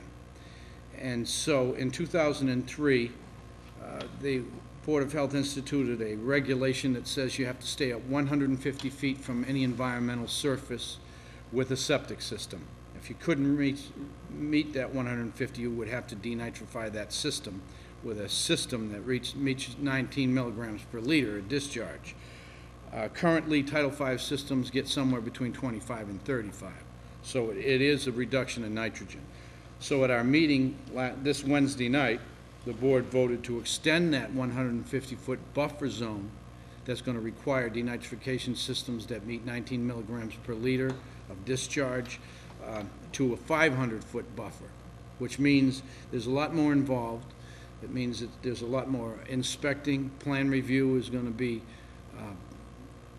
intensified, if you will. There's a lot more to review. These are all systems that have blowers. These are systems that have some type of a denitrifying tank. So it's not just a Title V plan review that you have to do before you okay the plan.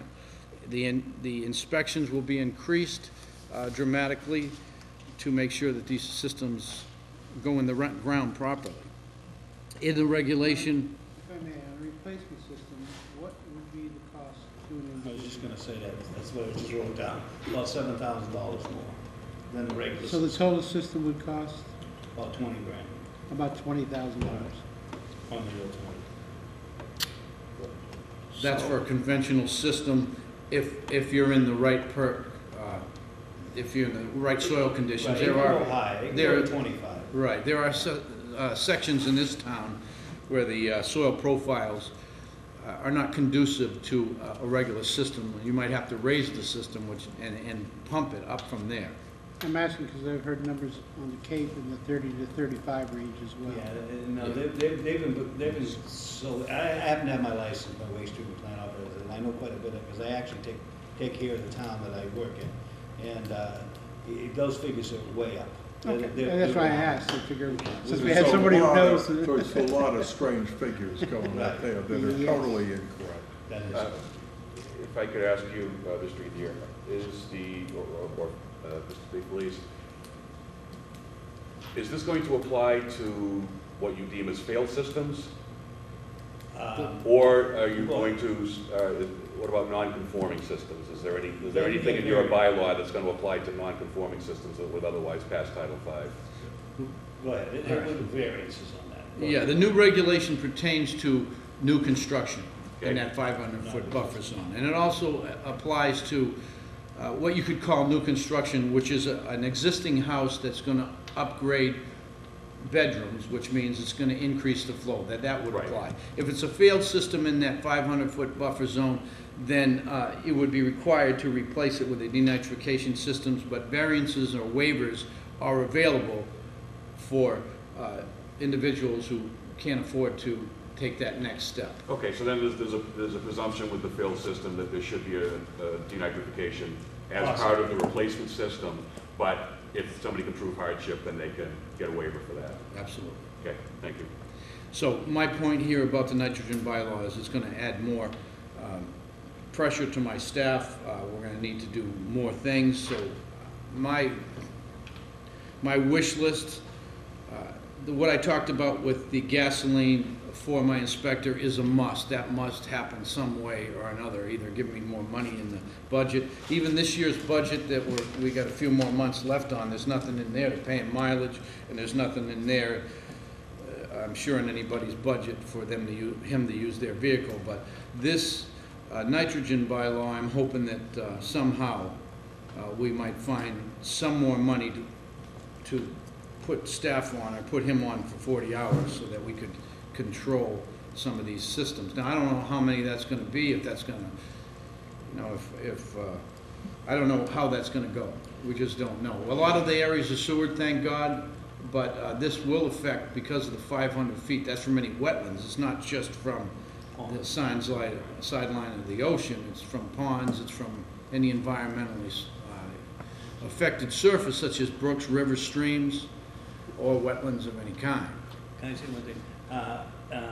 The reason why we put this out, and I've been on it about a year now on the board, we've been under, like Bob said, under pressure, not just from the Buzzard Bay Coalition, not just from the Clean Water Committee, but it's gone in front of town meeting, I don't know, 2 or 3 times, and been turned down, but it was pretty contentious, and I was against it every time that they went there, because they were going with 0 nitrogen, 6 millimeters, 12 millimeters. They were way off base, because those systems really don't do that constantly.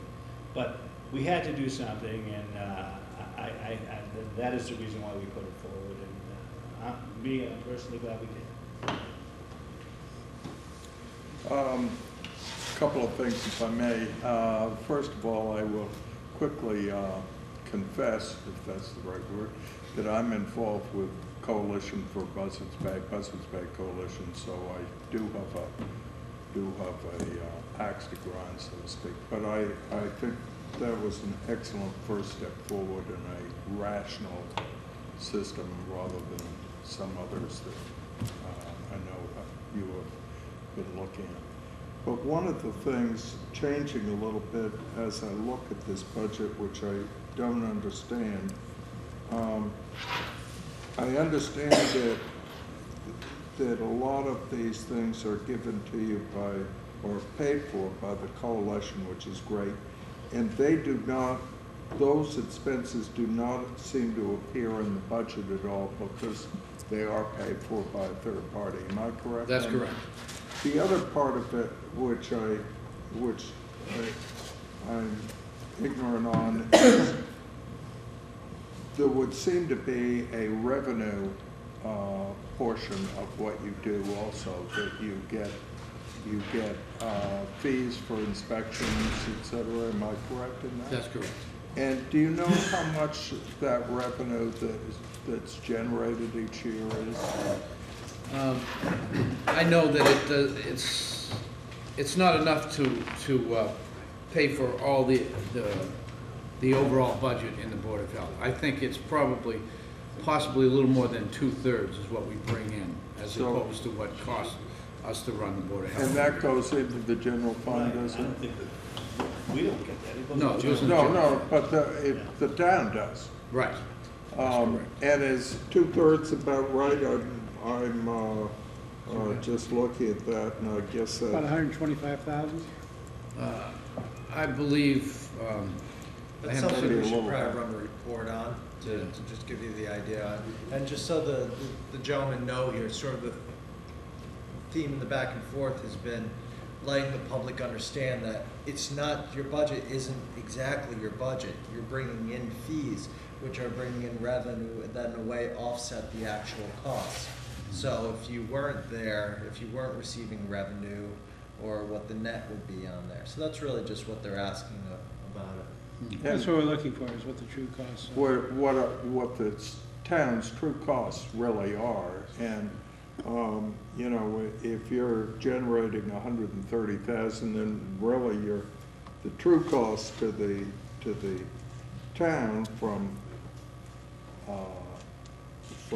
from your activities is closer to 65,000 than it is 194,000. That's correct. That's what I'm really looking at. Right. And I think, you know, that'd be very helpful to have somewhere in here as we're looking at this, because really that's what we're judging. It's one of the, and I'm sorry to interrupt, one of the interesting things when we're going through the budget, you see the local receipts of about 5 million. So if you hit that right against the general government of a little over 10 million, you're speaking about our town general side government. The actual net cost is $5 million. Yep. Which is a much more palatable Yes. number. It certainly is. I didn't mean to interrupt you, but it's important as I look at it that we have some sort of an idea. Okay, thank you. Thank you. You're talking about making this a 500-foot buffer on the Title V systems. Is it your intent to post a map on areas that this applies to in town? Because that can be a factor in people making decisions on whether to buy a house, not buy a house. I mean, the gentleman from the water pollution treatment facility said he either had 40 or 60% of the town's sewer, and that being a coastal community eventually looks farther down the road, seeing a greater increase in that.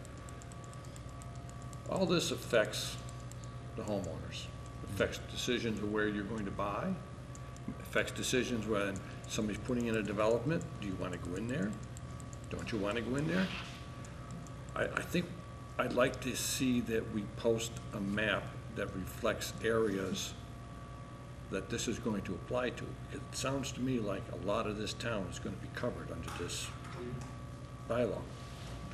And I think it's fair to the people of the town, the residents, to have an understanding.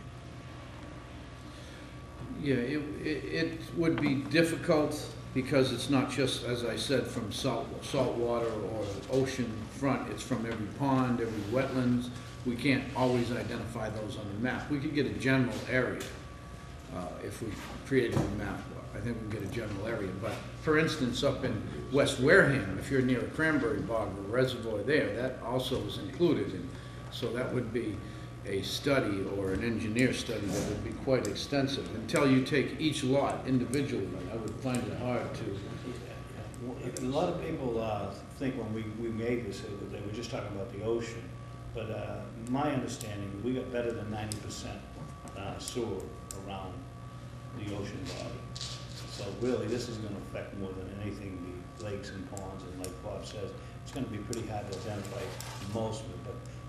But I think it's a great idea to any ponds and lakes that we can identify to show that. I live near a pond that takes care of cranberry bogs. Though I'm greater than 500 foot away from it. Point is that they allow people to go down there and swim. They allow people to fish, provided they don't keep the fish, because the fish are not edible, given the number of chemicals that are into that waterway. So we're going to put a nitrogen bylaw into effect for people living within 500 feet of this pond, which is polluted with chemicals. Correct? That's correct, but they're existing there, and so they're not going to be definitely affected by it until their system fails. And then they still have a chance of having a variance, but go ahead. Well, I'm just trying to make that as a point, is that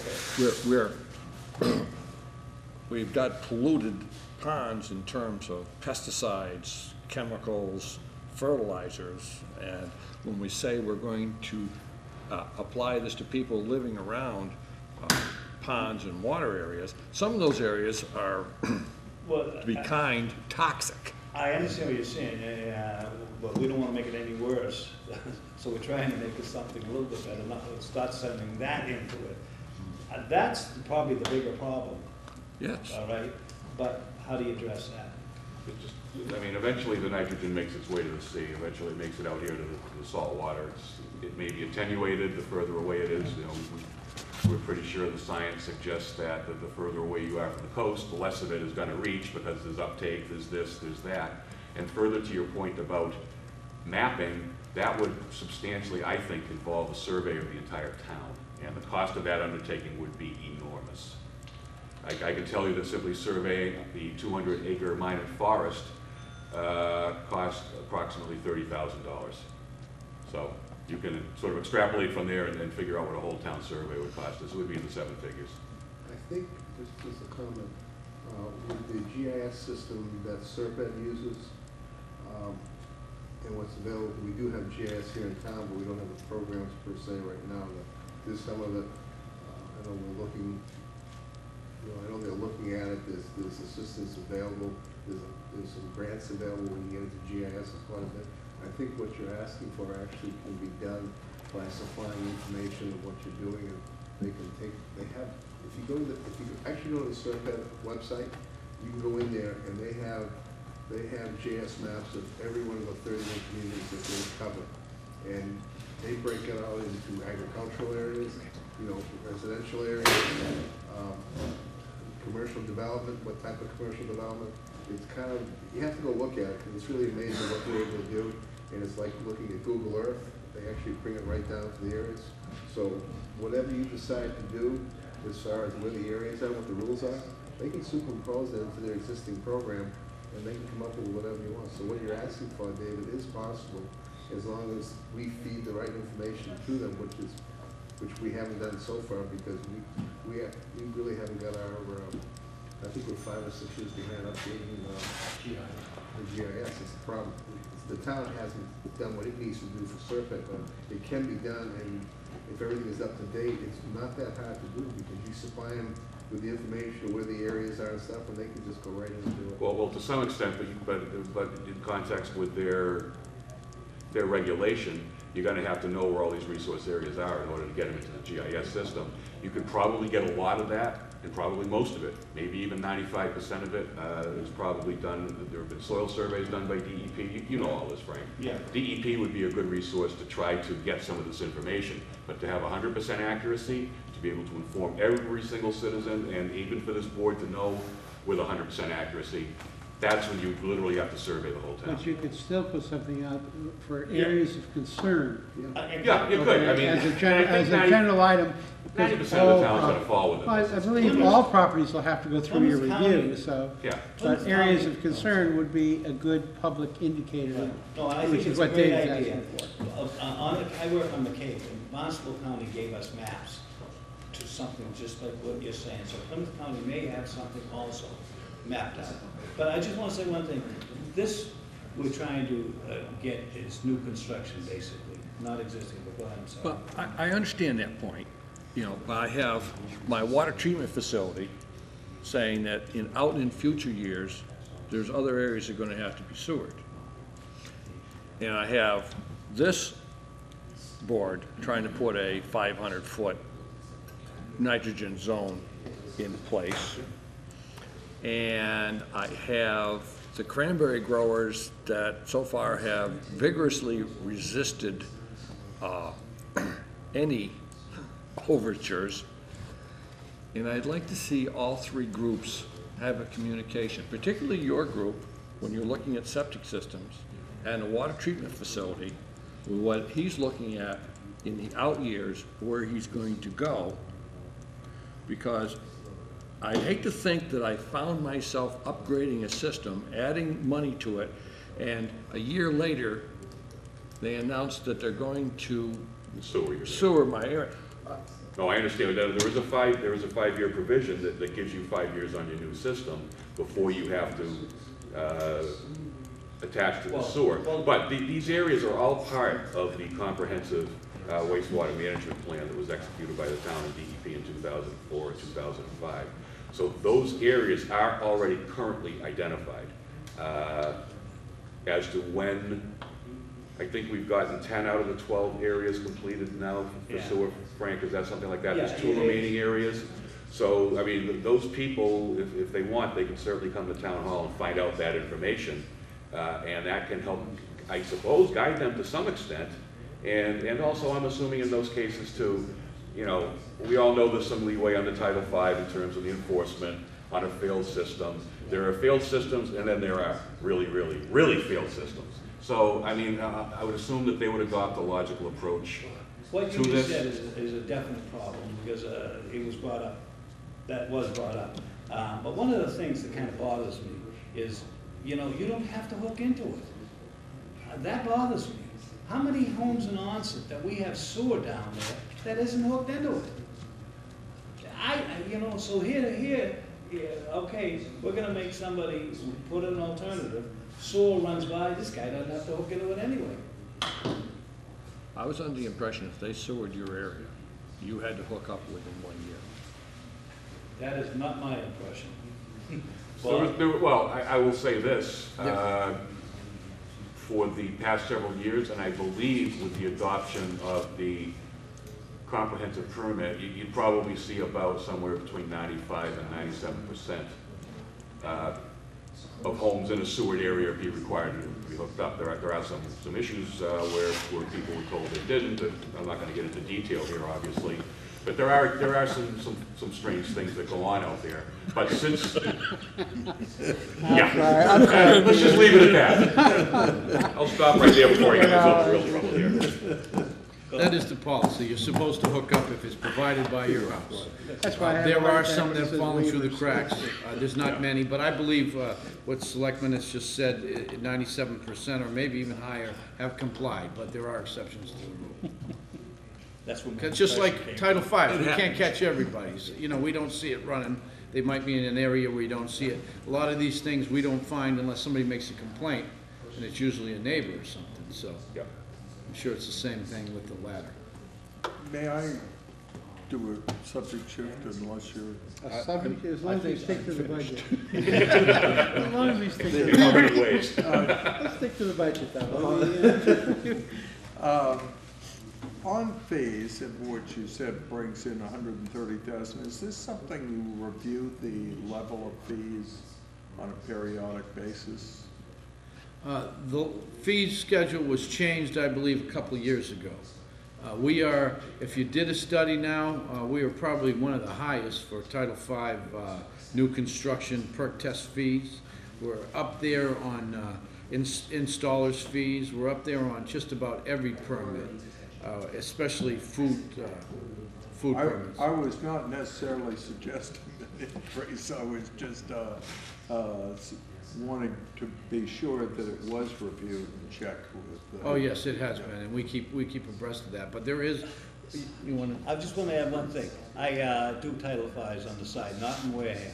Let me tell you, we're probably the highest, I know, we're the second highest that I know of that are charging to hand in. Why aren't we number one? $100 in college Probably is the highest that I know. But believe me, $75 is high. That's all I'm gonna say, yeah.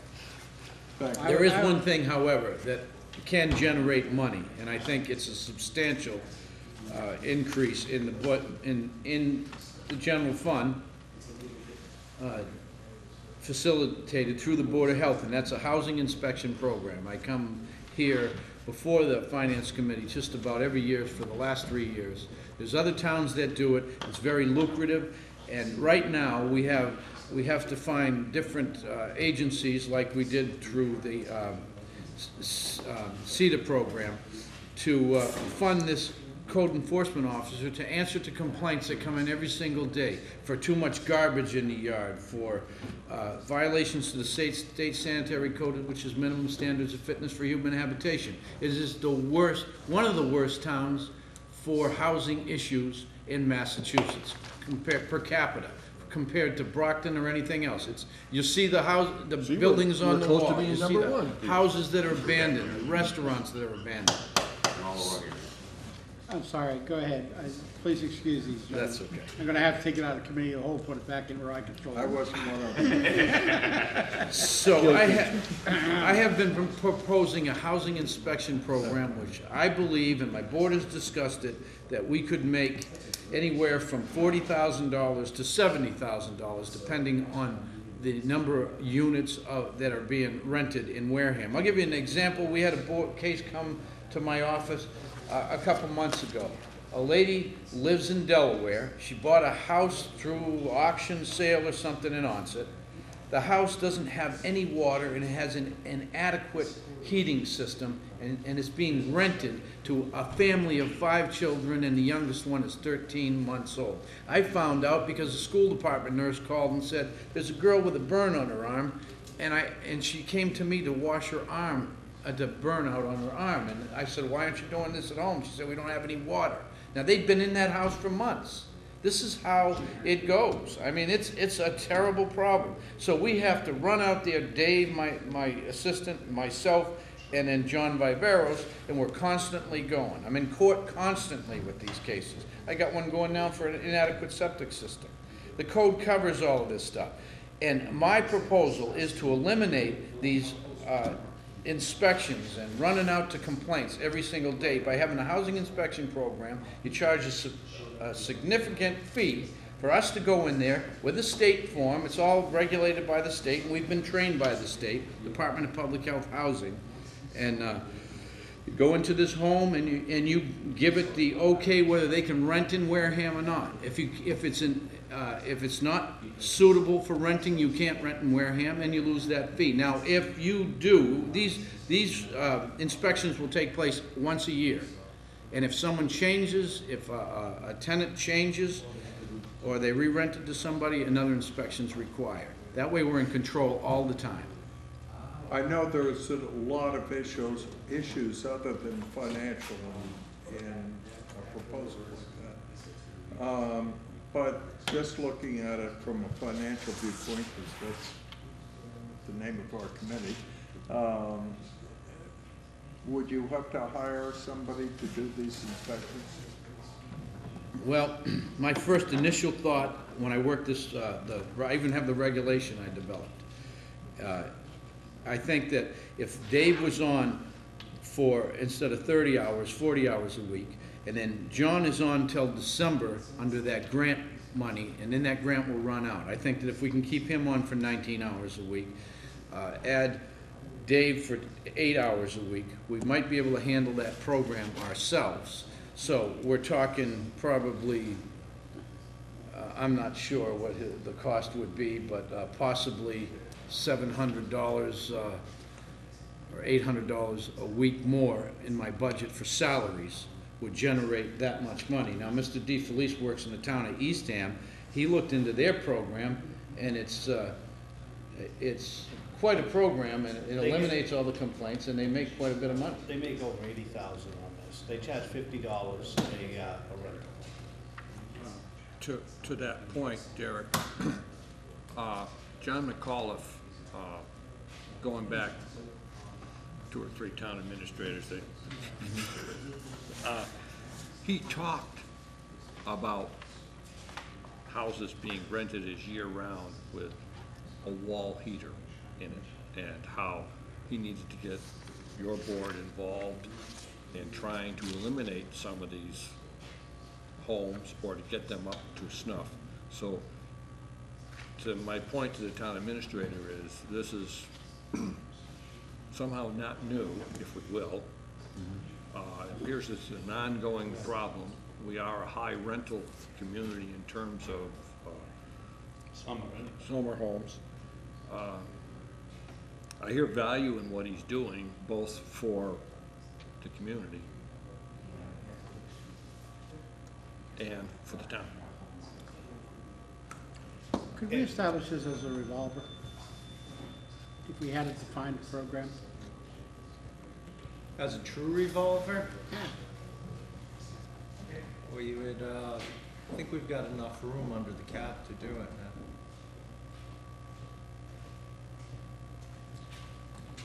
I mean, it's also an incentive then to make sure that all the inspections, et cetera, are done. And you can only revolve, you can only spend what you recover. And of course, the revolvers, we look to get surpluses back into the budget.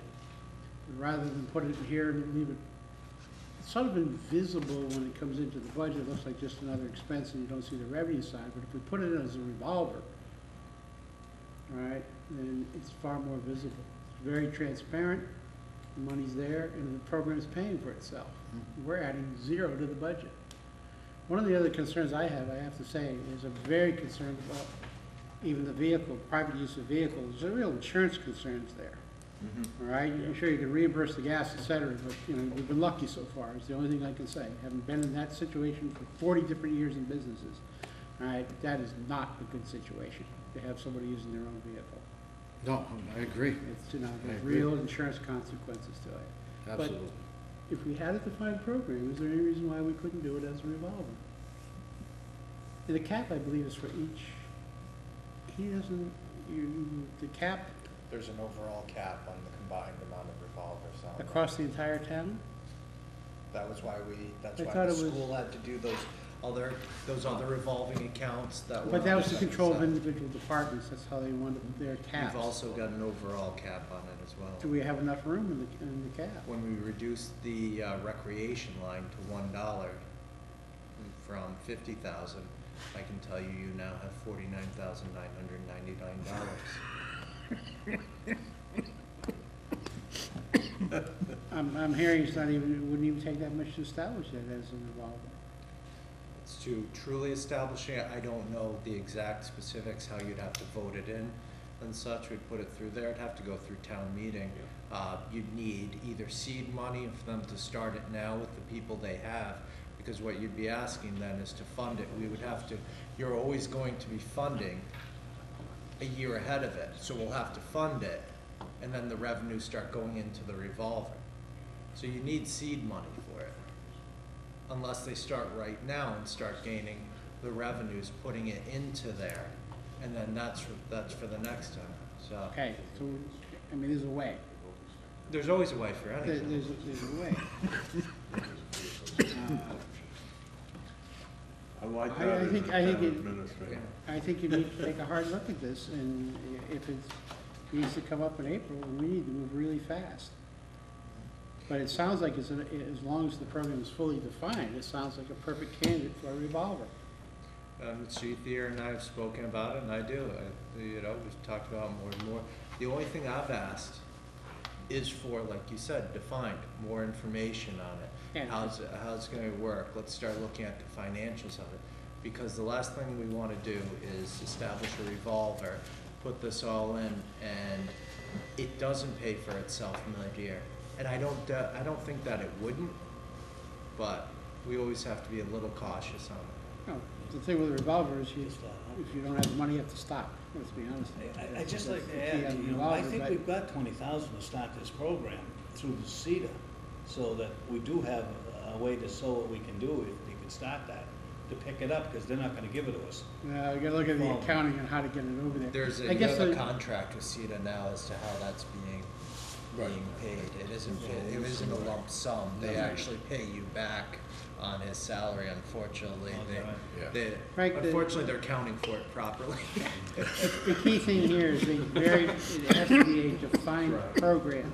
That has to come from you guys, right? Once you have that program, then you look as to how can we finance it. Yeah. I'm proposing an alternative that might be available that says we can get it in very quickly, provided we get the program very quickly and it's reviewed and vetted in time. We can always come back into the fall side of it, but it would be nice to have it out there as soon as possible.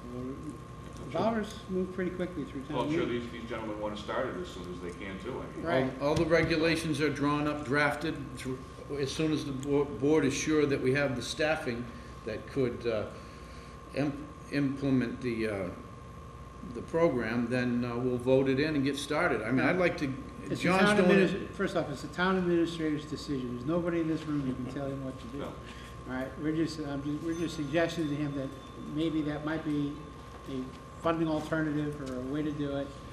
It's between you gentlemen what happens in the end, okay? Putting I'm my not trying to flag in direct town. anybody, Yep. and I'm also trying to make you aware that for it to work, you have to do certain things very rapidly. And very rapidly would be defined as by February 15th, because that's the limit we set on any town side submissions to the warrant. And that's completely So- vetted by council and everything. Yeah, so that would be your deadline if you want to get it on the spring town meeting. If that's something the town administrator decides to do, then you in concert with him. And I go that road. understand that you have a lot of free time and such, so we'll, we'll get together.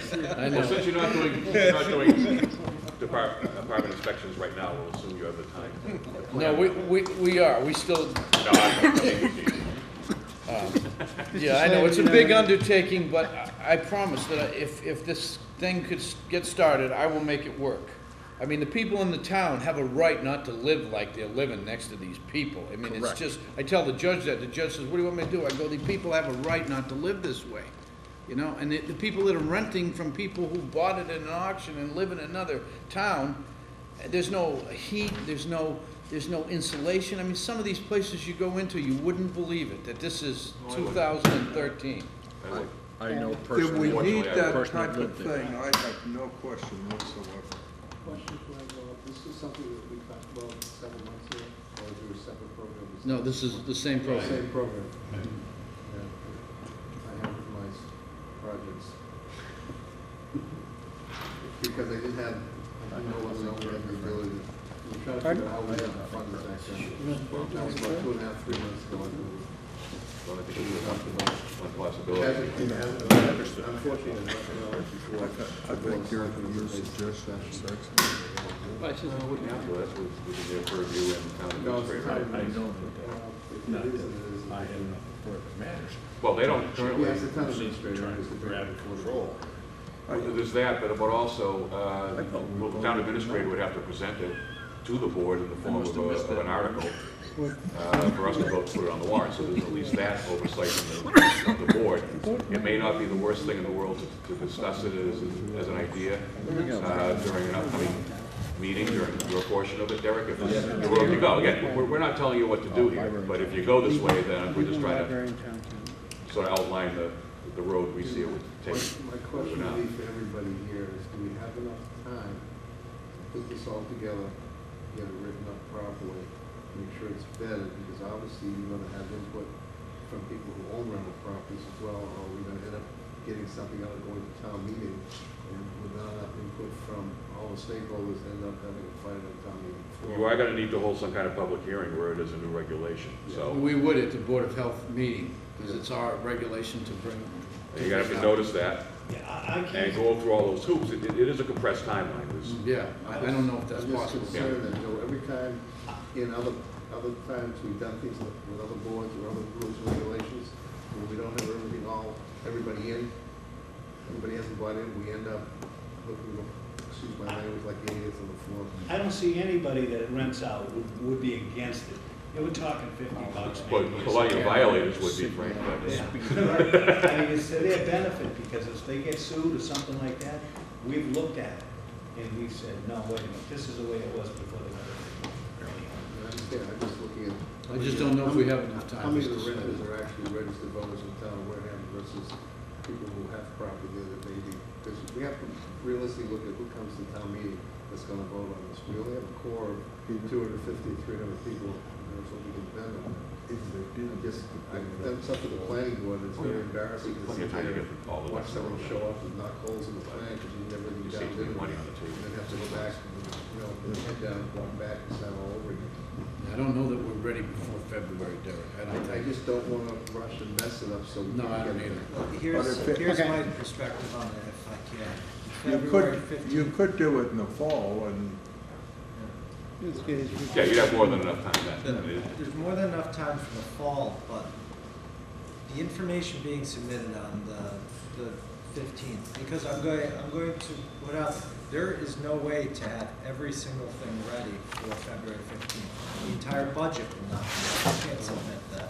That's, the February 15th deadline is to get the information. The basic- It won't- the basic Yeah, the piece. basic information. It will not be every single piece on there. It can't. You know, that's an actual impossibility, especially with the way our finances work, and we're almost looking at 45 days in arrears on it. So I would say we can get the basic language in there, and if we don't feel that we're ready, we can pull it on the before it reaches the town meeting floor. The article that does get submitted, you can make, like, you can put a dollar amount, you don't have to put you can leave the dollar amount out, you know, per se, you could put that in after effect, but you can't change the makeup and content. You can make slight modifications, but you can't make any modification that change the intent as the article is submitted. You're gonna have, you would have to get enough into the warrant article to provide adequate notice of what the true intent was behind the article. I mean, there are certain details, as we know with the amendment process, sometimes people propose amendments and they can be adopted, other times council says you've gone too far, and you can't do that. So, It's basically a placeholder. yeah, And having been on the FinCom for 3 years, the selectmen are very good at placeholders. So let's try to get a placeholder in there, all right, and see what we can do. As far as the dollar amount is concerned, it's revolver. All we vote is the cap, okay? And I actually believe this should be put in for a special town meeting as well on there. So I think I would put in the special so you could enact it right away and do not have to wait till the next fiscal year. These are all things that, this is a quality of life issue. So if we can find a way to get it done, let's get it done, okay? Putting it off to the fall clouds the whole issue of the budget, revolvers and all that kinds of stuff. The sooner we get this in place, the better off the quality of life in the town is going to be. Okay. Thank you. Anyone else have any other questions? That was very good. Oh, I don't know, my director is complaining. Good morning. Good morning. We're sort of casual here. We're working as a committee of the whole. It's actually not a formal meeting because we're on the quorum. So people are allowed to, shall we say, so I don't interrupt you. We always start out and let you make your presentation. Go ahead and interrupt me anytime you feel it. Well, in case you wonder why it's not going through the chair, that's right. Okay, great. Sounds good to me. I just gave you a very short handout, just because I wanted to take a look at our salaries portion.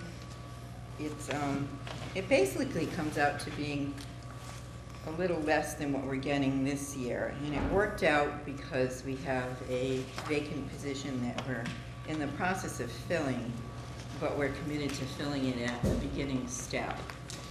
So page 2 in your handout actually looks at that 4% increase that was given contractually, but doesn't appear yet in our budget. So instead of the $294,938 that's listed in our FY'13 budget, it really is $306,617 that we're currently spending on salaries. And the page after that shows what it would be for FY'14 with the people that did exist a month ago. And then if you look at the third page in, that's the modified FY'14 salary, which takes that head of reference position down to a grade 8 at step 1 and 2 for the first year. We've gotten 22 applications of some very qualified people, so I don't think it's going to be an issue as to getting someone in at the beginning step. I think it's important for us going forward because we need to try to save as much money as we can, so that's our method of doing that. And basically, so that explains the salaries portion. The expense lines are basically level funded, except for the book line item. I had spoken to Mr. Sullivan and explained how we're looking to keep our hours, which we've been able to get up to where we need to be, and also retain our book budget. That's the piece we're really trying to build. Because with this budget, the bottom line, we would need to have $62,594 in our book line item. And this at least brings the town up to $25,041. That $37,553, the difference, would be raised privately. We're really trying to get more to where the town is funding that line item and that the private fundraising could be used for some other really, things that we really need. Maybe even some smaller capital items that we'd be able to do with fundraising. And then the last page, I did list the grants, donations, and volunteer contributions that we've had through 2013. We have a teen grant that's been operating for 2 years that comes through the state. That's been $15,000. We received a Read to Me Makepeace grant for $3,000 to train people to do storytelling. The Friends have donated $24,500 to the book budget, the foundation $12,000. We received a few cultural council grants for $600. Cornerstones of Science is a grant that allows us to buy some extra science materials. And United Way has supported our community garden with $1,500. We've received Spinney operating money in the amount of $43,588. And we just put an estimate on what our volunteers, this is a 6-month period, came up to $7,442, because we do track that. Something that doesn't show in our budget that we were able to save the town this year is postage. Our mail goes through the town meter, but the sales network now has a voice notification system. So it basically does robocalls to all the people, so you have a choice of doing that or text or email. The only thing we still mail by law is bills. So it won't show in our line item, but hopefully in your line item it will start to make a difference, because that was really quite substantial. Yeah, do you know roughly how many people it was going out to through the mail and stuff? No, I could get a figure for you though.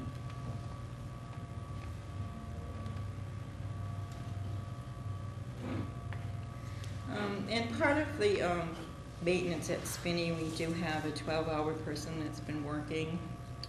The main library benefits that's paid through the Spinney accounts, which are, gifted through the Friends. They don't spend that whole 12 hours at the branch, so we're able to get some other maintenance done on Mondays when we're closed. So that's been a benefit. Some other things, the Friends have also given some money towards programming, about $600, and the foundation supports our museum passes, and those were $1,400 last year. So I think that's it for me.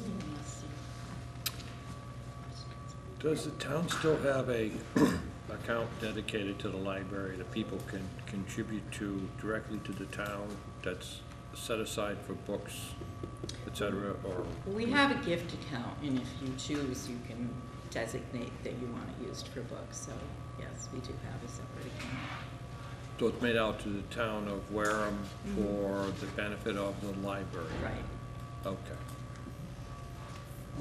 I'm not copying those things. You can make it out to the Wareham Library too. So, yeah, we watch Derek all the time.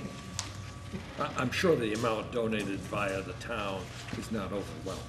It's not overwhelming, but I think people are becoming a little more comfortable. Over the last year, things have changed a little. When the foundation gives the money actually goes into the library gift account, and we expend it that way.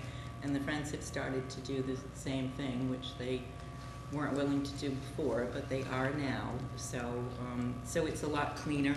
You can actually see, the money come in and the money go out. So, which is a lot better on my end too. So, and the Spinney accounts all have their own line items. So we have Spinney Electric and heat and all that, and so it's very clear that where that money's going and where it's coming from. Are the Spinney numbers included in here, as far as the expenses are concerned? In this, in this budget? no, this is the town budget. This is the town only, so the Spinney's separate, right? It'll just show in our gift account. That's where that will show if anybody wanted to track it. I think, Please.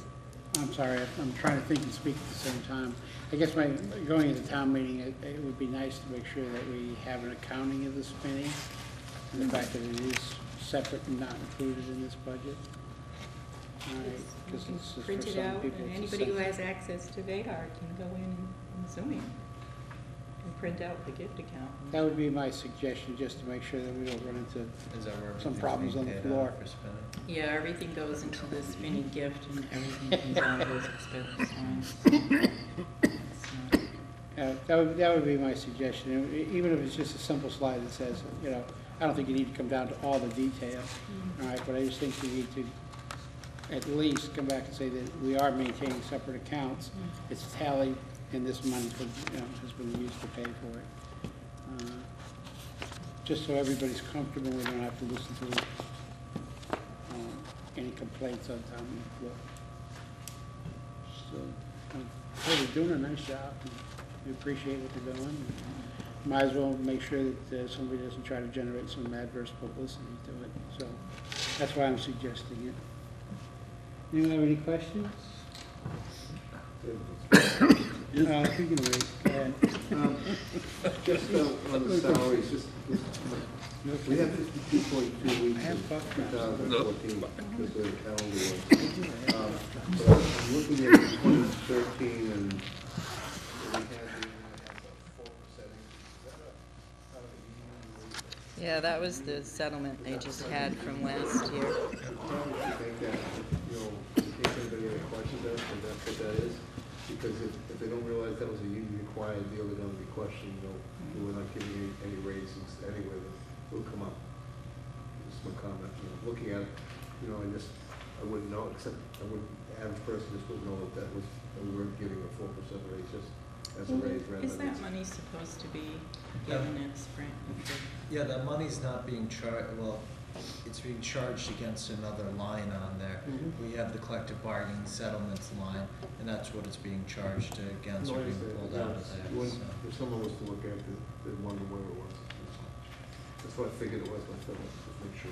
Yeah, and just so people know the reason behind that, doing 52 payrolls a year and breaking it out as to where the increases are and going back and forth would be an administrative nightmare.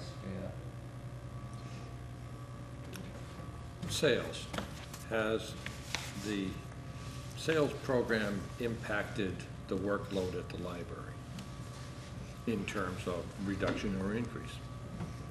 Well, it reduced it this year because of the new voice notification, although most of that phone calling wasn't done by staff, it was done by volunteers. But it did free up some of our volunteers who were willing to do some other things. They're always looking for ways to save us money and make things, better, and I think that it's a very well-run organization, as far as that's concerned, because they realize that all their cities and towns have the same issues with budgets, so they've basically been holding very close to level funding and even providing more services with, that same money. So, we're all going into the ebook generation now, so next year a portion of our book budget is going to go to fund some additional ebooks beyond what the network provides, because we do have, a lot of people that are interested in borrowing materials electronically. So I've used it limited, but instead of me going down to the library, which I generally don't do, I do find it convenient to go in and borrow a book, or to pull some of the ancient titles out. And I'm just wondering if that is reducing your workload, or does it, because we seem to be salary driven, if you will, in the library system. Where is the service? We provide a service, and what I found is I think we're at a balancing act right now where we're able to maintain a core of volunteers and a certain level of service because of the staff we have that I'm comfortable with. Could we do more with more staff? Of course. But we're at a level now where we have enough people to monitor bringing in volunteers. In the next couple of months, we're going to bring in a new core of volunteers for the research room and get that open again, some hours. But you need that core staff to see that happen. You just can't take volunteers in and throw them in and say, there you go. You need somebody to oversee them and to give them assignments and, for them to bounce off of. And I think when I first got here 2.5 years ago, that was probably one of the issues, is we were missing that one core person that we're able to fill, which is what's vacant now. And it makes a world of difference, because these are the people that interact with the people that can, contribute to library services over $100,000 a year. And without that, basically, you would be stripping that ability. That's to me where we're at right now. So we can hold our own and be level, and we still have a lot of support from the community as far as giving and donating of time and money and energy, which is really great to see. So. Thank you. questions? Refresh my memory, data processing service? That's sales. That is sales, okay. And I think we have any questions. I think thank you for coming in this morning, very quick. For the nice presentation. You do provide the Board of Library Trustees with monthly reports, correctly? Yes. Are those posted online, or? They're not right now, but they probably will be. We're redoing our website. It should be up early February, and we're planning on putting the trustee agenda in minutes. And we certainly could put the reports up there too, easy for people. So might be a good way to handle this fitting in too, because people could see the actual budget. Okay. Thank you. Thank you very much. So we'll start off with the legal services there. You'll see that we budgeted $220,000 for fiscal 14. In fiscal 2013, we had budgeted $200,000. However, at the fall town meeting, we increased it by $20,000. $180,000 goes for what you consider the general town council. There's a tab for legal services. In the first third, I'm sorry, Derek. Oh. We're a little slow at times. Well, we're slow all the time. A little. It's right after General services. treasurer, Oh, right after treasurer? right after treasurer. I found him before. There we go. Oh, I got it buried here. No wonder I can't find it. All right, I'm with it now. So 180K is the retainer? Yes, and that is the flat fee. So you get essentially everything out of that.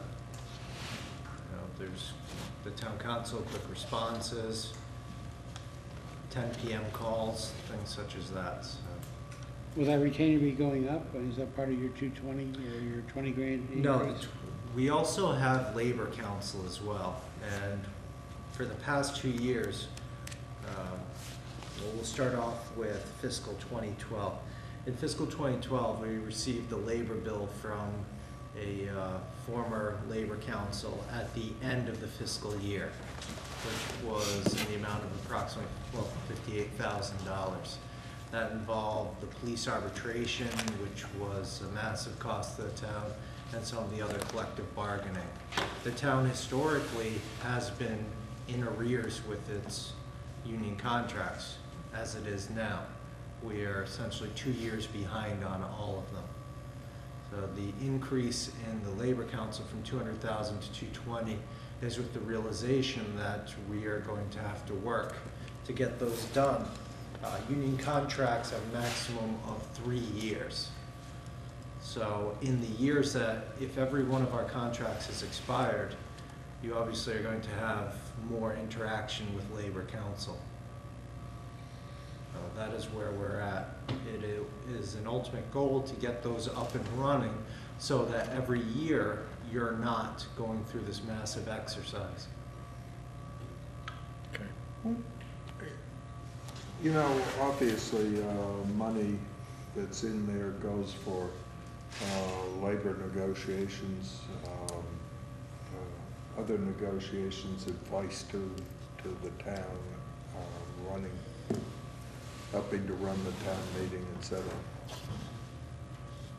Also, I would imagine in here is legal fees for suits that we might be involved in. Is that correct?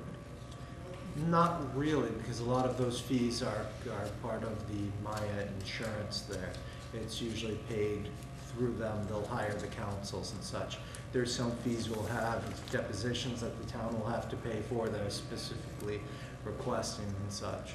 So, but this does cover when the town council is going and interacting with our insurance companies and such and their council. Then lawsuits either made against us or initiated by us is not a major portion of our legal expense. You may actually, we're speaking about attorneys, and I always love to hear an attorney speak about attorney. Go ahead. Well, just further to your question here, when it comes to things such as wrongful termination suits, discrimination suits, things of that matter that involve typically personnel who feel they're aggrieved and wind up suing the town, those matters are covered under our insurance policy. They, in turn, retain counsel to defend the suits. Our town counsel, whom we hire, serves, I guess you could fairly call it a liaison role to the insurance company, and through them to the insurance counsel to keep us apprised of what's going on. So that's the extent, really, of that involvement. When it comes to other types of suits against the town, you can have suits relating to property issues. You can have, for example, somebody who's aggrieved by a zoning board of appeals decision, somebody who's unhappy with the planning board. In that instance, the current arrangement we have with town council is that he, in turn, is, I guess if you will, subcontracting work to a land use specialist. This comes out of the current $180,000 a year we are paying him. This is not an additional expense.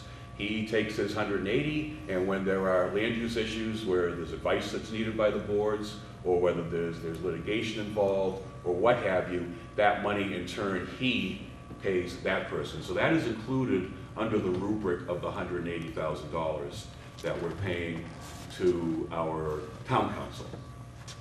So just to clarify, the insurance company doesn't defend us from, they're there for liability, for negligence, wrongful termination, that kind of stuff.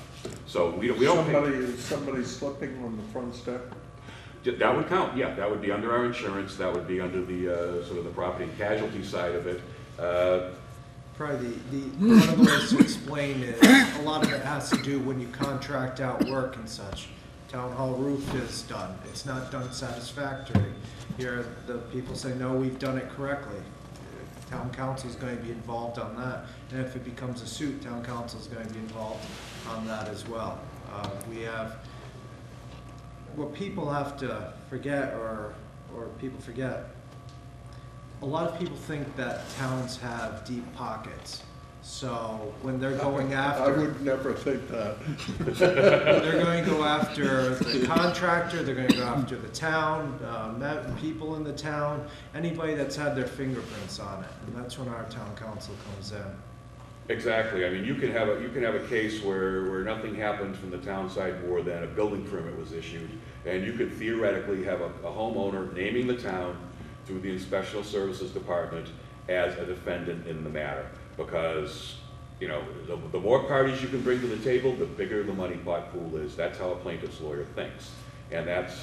As a client, you have to defend these things. You can't ignore them. You can't say, well, your suit is nonsense and we did nothing wrong. You've got to go into court and say your suit is nonsense and we didn't do anything wrong. No, I understand. So, I understand. Oh. Thank you. That's very helpful.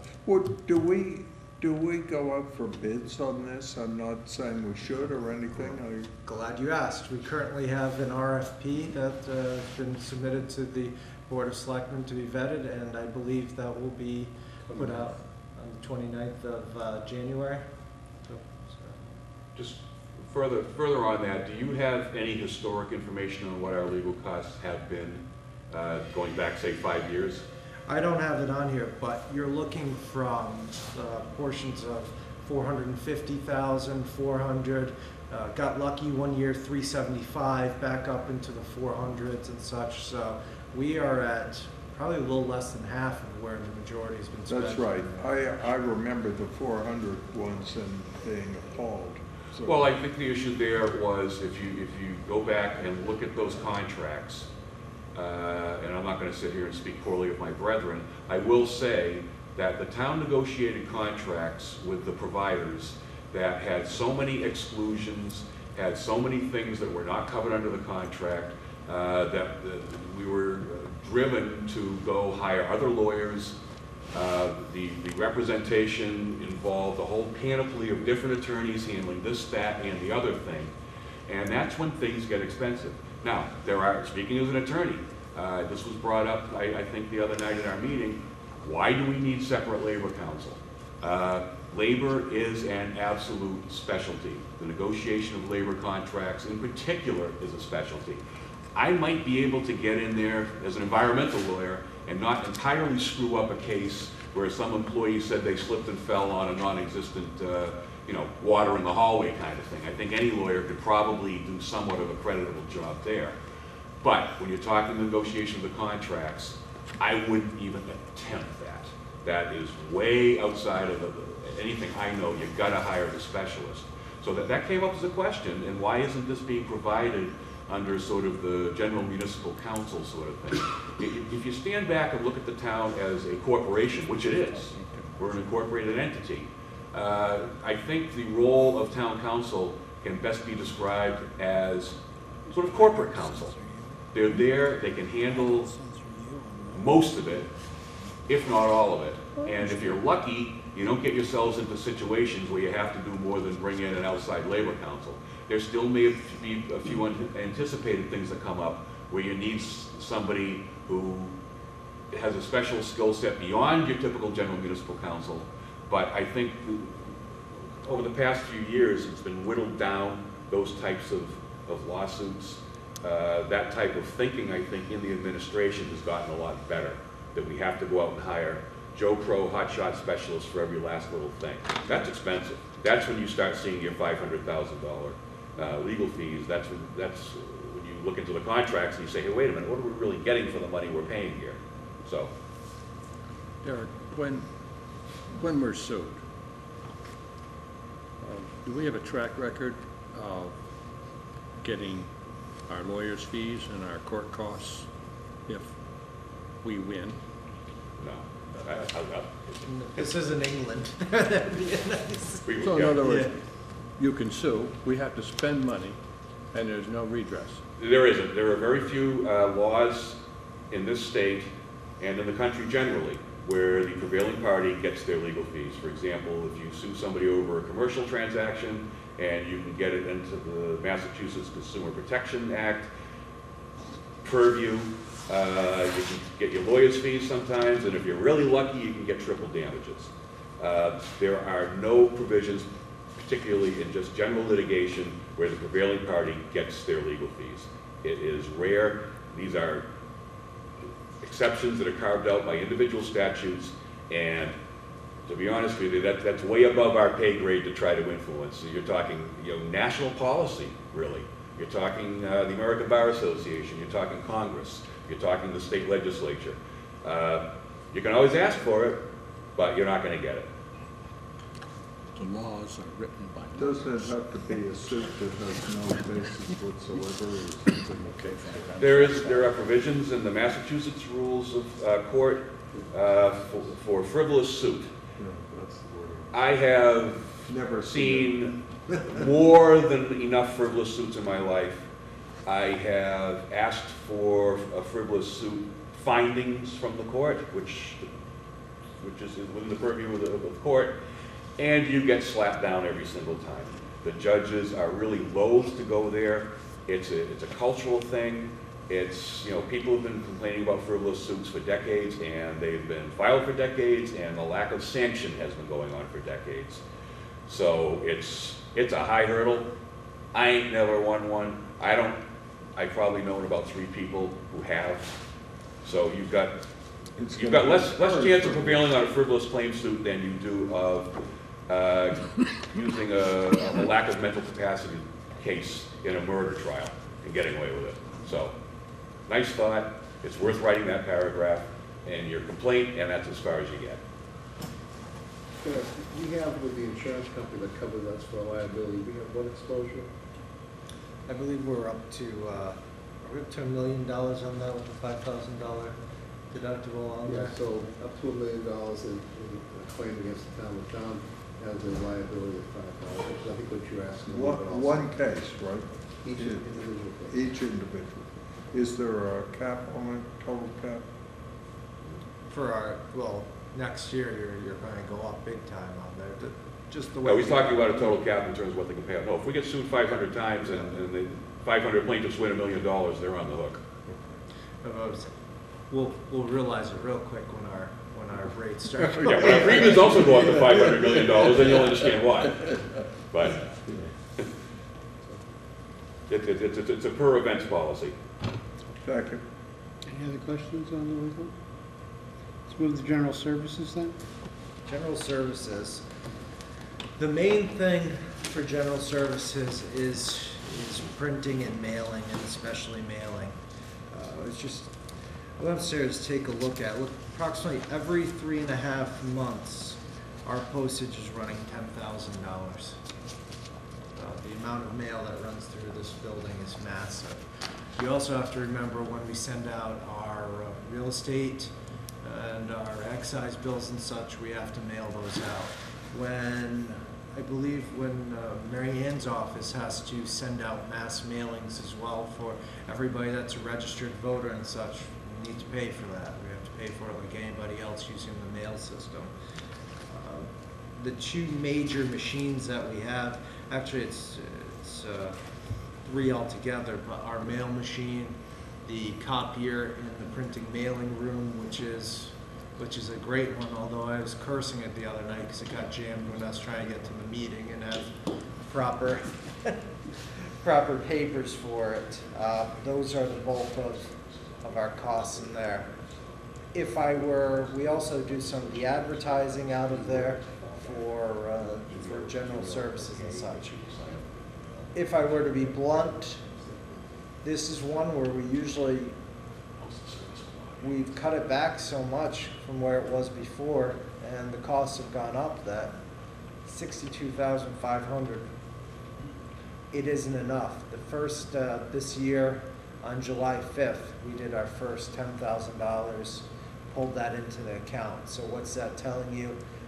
Realistically, we held off on funding it to make it in FY'12. So this is one that realistically needs more money in it, and it's a little tough to find. So we're trying to limit any sort of frivolous mail that goes out. We're not sending mass invitations and such for any events. You know, you can use email and other methods for that. So I've asked that people keep it to really the essentials on there.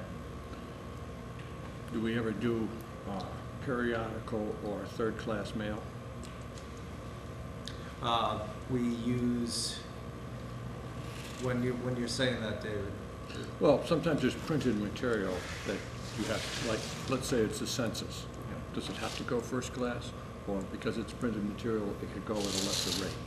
We have some of the lesser rates on there. We have the mail machine upstairs that we can do it, which, to be blunt, it's a machine that saved a person, that eliminated a person's position. You can run massive quantities through it without somebody licking a stamp and putting it on there. It has all the weighing capacities and such. Don't forget though, now it's my first real experience was I handed in at the post office once, and they grabbed my little card and felt like that and said, "There's a bump in there. You have to go up to the 55 cent." Yeah, we have to be wise about all of those things on there as well. We also have some minimum FedEx and such going out as that. And I assume, of course, we're in compliance with the new postal regulation for barcodes. If I said sure, would you believe me? No.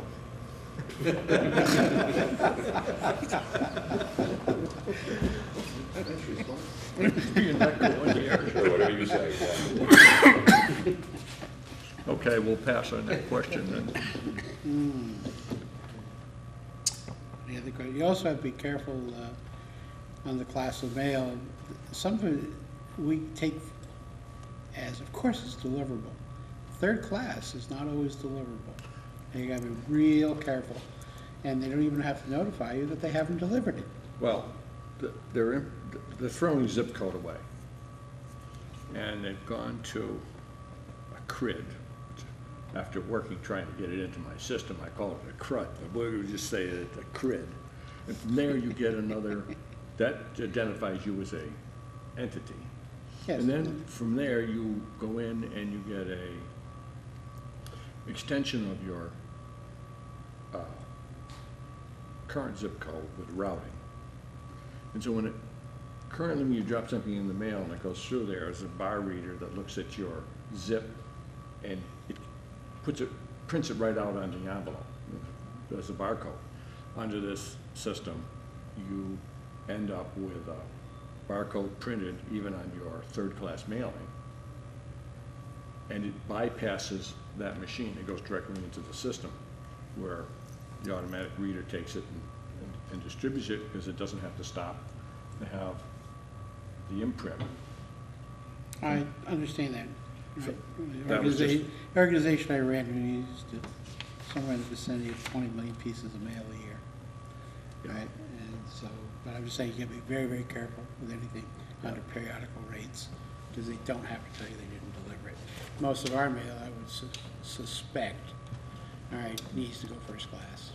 A lot of that is defined by law as well. By law as well, yeah.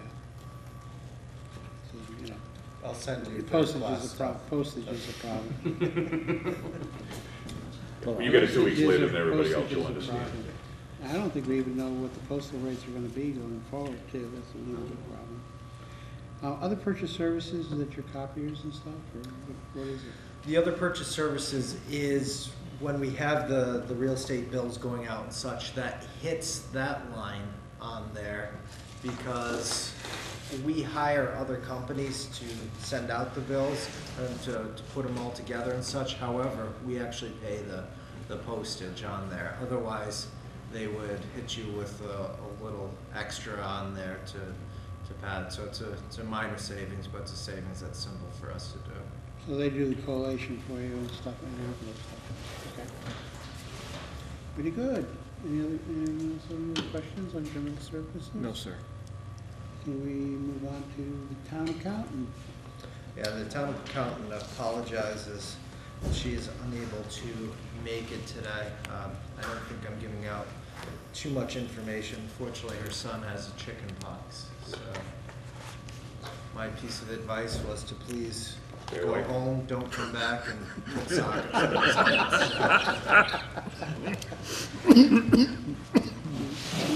Sound advice.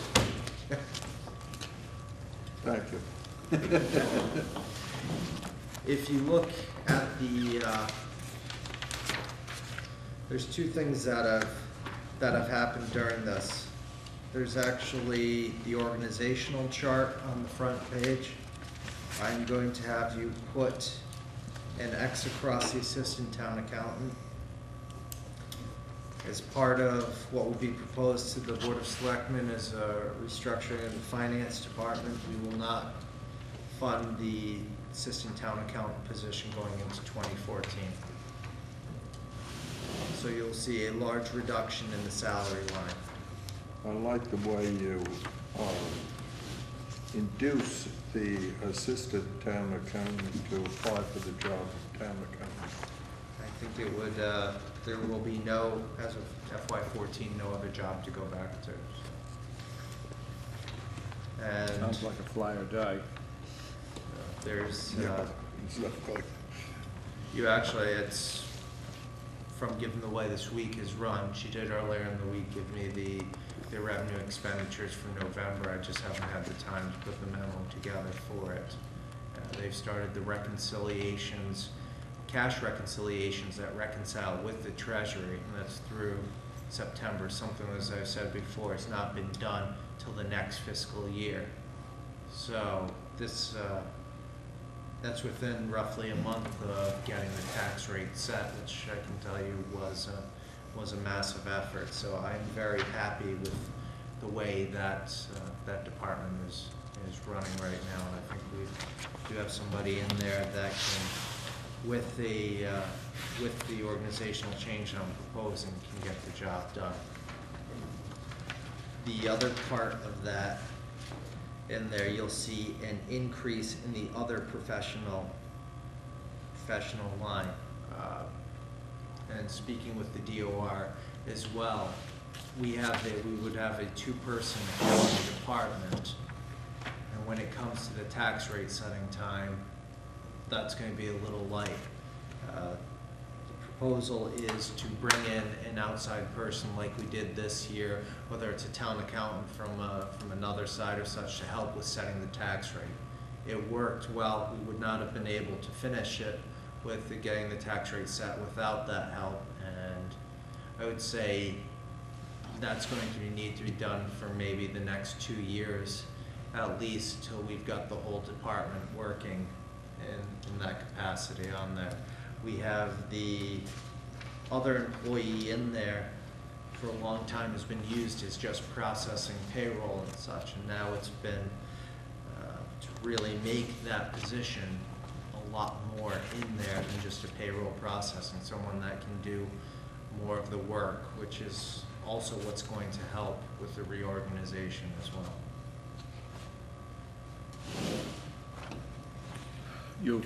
You've crossed off the assistant town accountant. Correct. But in the salary structure, you show 2 people. So are we talking, one is the town accountant, one is the person handling accounts payable, according to that chart? Correct, and one is the departmental assistant. I also have decreased the salary going into FY'14 of the town accountant at the 90 and 95,000 level, even though it has been suggested from the Department of Revenue. If you go to our personnel plan, what that was town accountant / director of finance. That is not the person who, I believe, or that position will not be the position for the director of finance going I future. understand. Thank you. Any questions? Still a nice jump up from assistant town accountant to town accountant. So, good. Am I hearing that there's going to be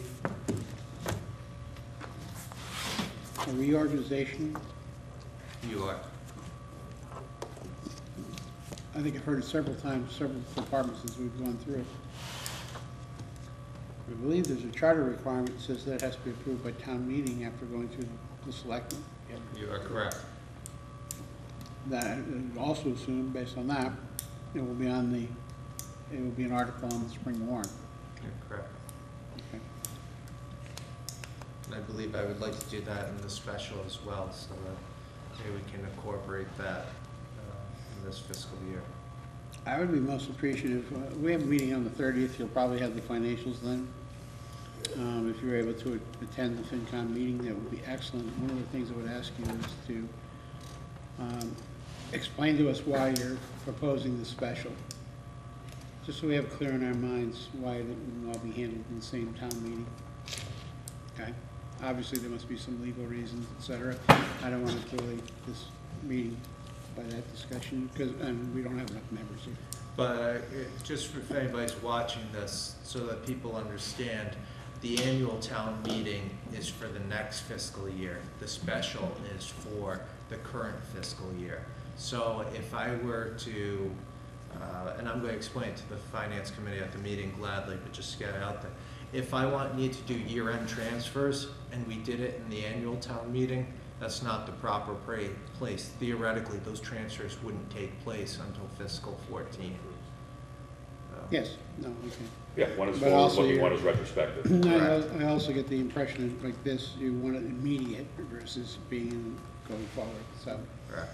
All right, but again, I would say it's something just to cover with everybody, make sure they're all clear, let them ask their questions, and we'll go from there. Okay. Any other questions on the town accountant? None.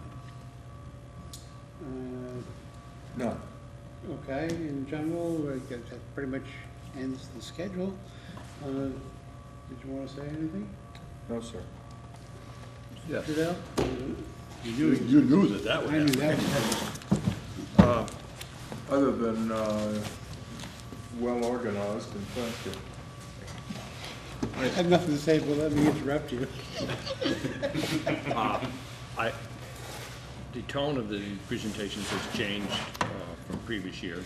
Your department heads were much more relaxed coming in. Take that as a compliment to your management style. my personal view, I see, having watched you over the years, a person that's addressing the issues methodically, leading the difficult questions. May not always agree with you, but that's irrelevant. The point is that you're doing what you think is correct for the town. Currently, our budget is tight. I think we finally coming to the point where there's no more pools of money that you can tap in the event of personnel disasters, if you will. And that means that I believe your unions and your management staff are going to have to start thinking outside the box on how we can reduce expenditures.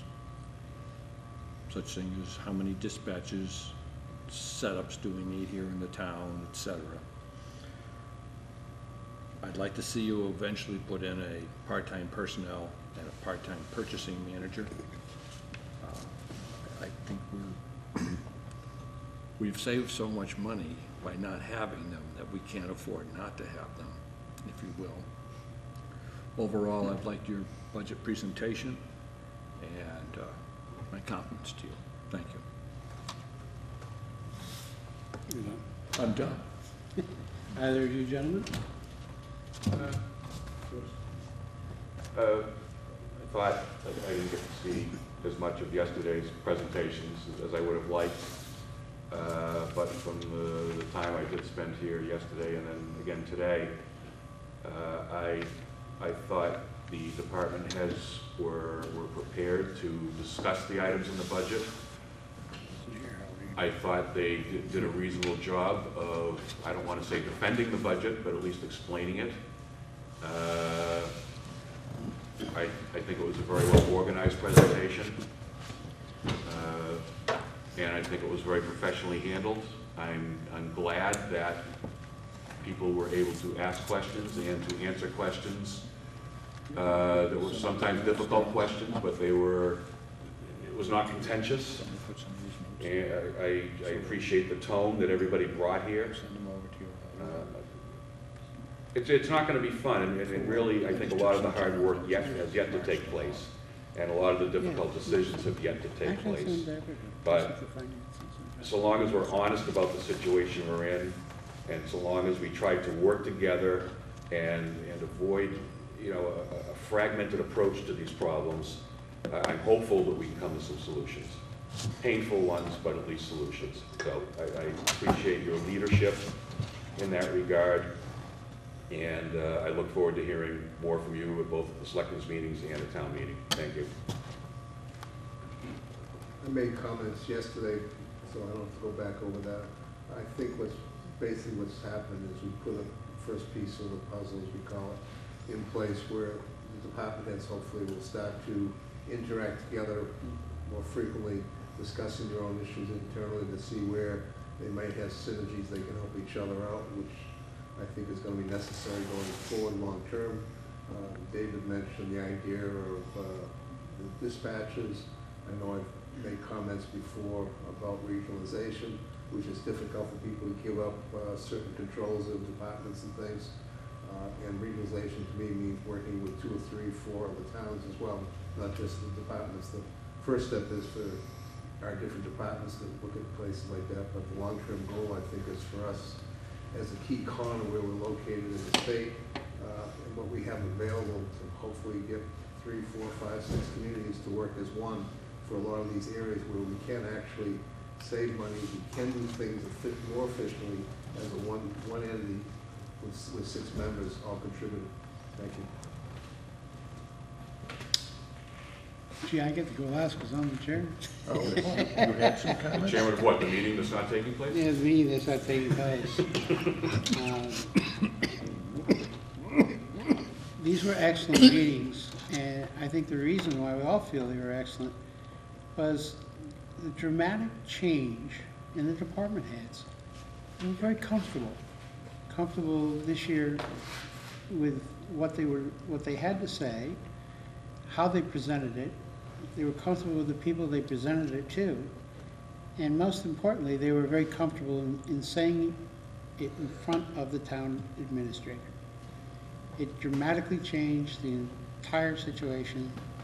I'm pleased that yesterday, I think during the course of the day, we had 7 FinCom members there, we've had members of the Board of Selectmen there. And it is a true reflection, there seems to have been, if nothing else, a tremendous morale change that may help us get through this. It's not going to solve our problems, but I agree with what everyone else has said. I see the department heads ready to sit down, to work together amongst themselves and with you to try to come up with some answers. Where in previous years, all I saw was a bunch of individuals trying to protect their fiefdoms. A dramatic change. There's some real hope here, I believe, even though we have a revenue problem. I have to say, like I said, they were willing to say it in front of you. It's, it looked very good. You've done very well, and I'm getting tired of complimenting you. Well, then don't do it in the future. I know. So what's for the oversight committee now? Yeah, so much for the oversight committee. Sam? One thing I would hope for, I certainly concur with what everybody said. I do think it's quite a change. But one thing I hope we do as we look at the big problems we have for this year, as you look ahead, you know, the following year does not look any better. In fact, it looks even bleaker. Yeah. And I do hope that we look at more permanent solutions rather than just something where we can figure out some way we can kick the can down the road and sneak by this year, because, you know, we are going to have to face the music, and it really calls for long-range plans, and it calls for pretty dramatic action, I think, of either regionalization or working with unions and or eliminating some areas which are needed but aren't the highest priority. And none of those are pleasant, but I really hope it's given very serious thought, because we're going to be sitting here a year from now. Maybe we're not going to be, but somebody's going to be sitting here a year from now and looking at a situation that isn't going to be any better at all. To finalize on Sam's comment, what I was glad to see, I am walking out of here today confident that the department heads are ready for that conversation. I wouldn't have said that in either one of the prior 2 years. They're ready for the conversations. That's good. That's very good. Our town administration and our town employees well represented themselves over the last 2 days. Thank you very much. And I wish you would pass that on to the department heads too. I've heard it from every member of the committee, you know, that was in attendance. I can't speak for these guys over here. Is there anything you, I purposely asked you to speak last. Okay, well, I appreciate what you've said, and not just for myself, but for the department heads. And the message has been to them, this is their budget to speak about and say what they need to, and I think they did a great job of it. They are the key component of this as to where we're going forward, and I see the working together and the efforts that they're putting into there, which they've always done, but now I'm seeing, or we're all seeing, I really appreciate what's coming from them. And one of the big things as well is it shouldn't be a terror coming here, and I'm not saying that in a bad manner. This is the input and the ideas that come out of these meetings a lot of time get implemented because somebody said them, but because something makes sense on there. So I appreciate this meeting and the meetings that we have. Very good. As a final thing, I would like to say though, I'd like to thank Mr. White also for taking his personal time and working with WCTV to record these meetings, so and hopefully that they will get out to the public, all right, and that the public will appreciate the transparency with which their department heads and the town administrator of their town are willing to bring things to the to the table. So thank you very much, Bob. Thank you, Bob. On that note, we will adjourn. I don't need a vote. We will leave, we will not adjourn, there's nothing from which to adjourn. There's nothing to. And my poor cold.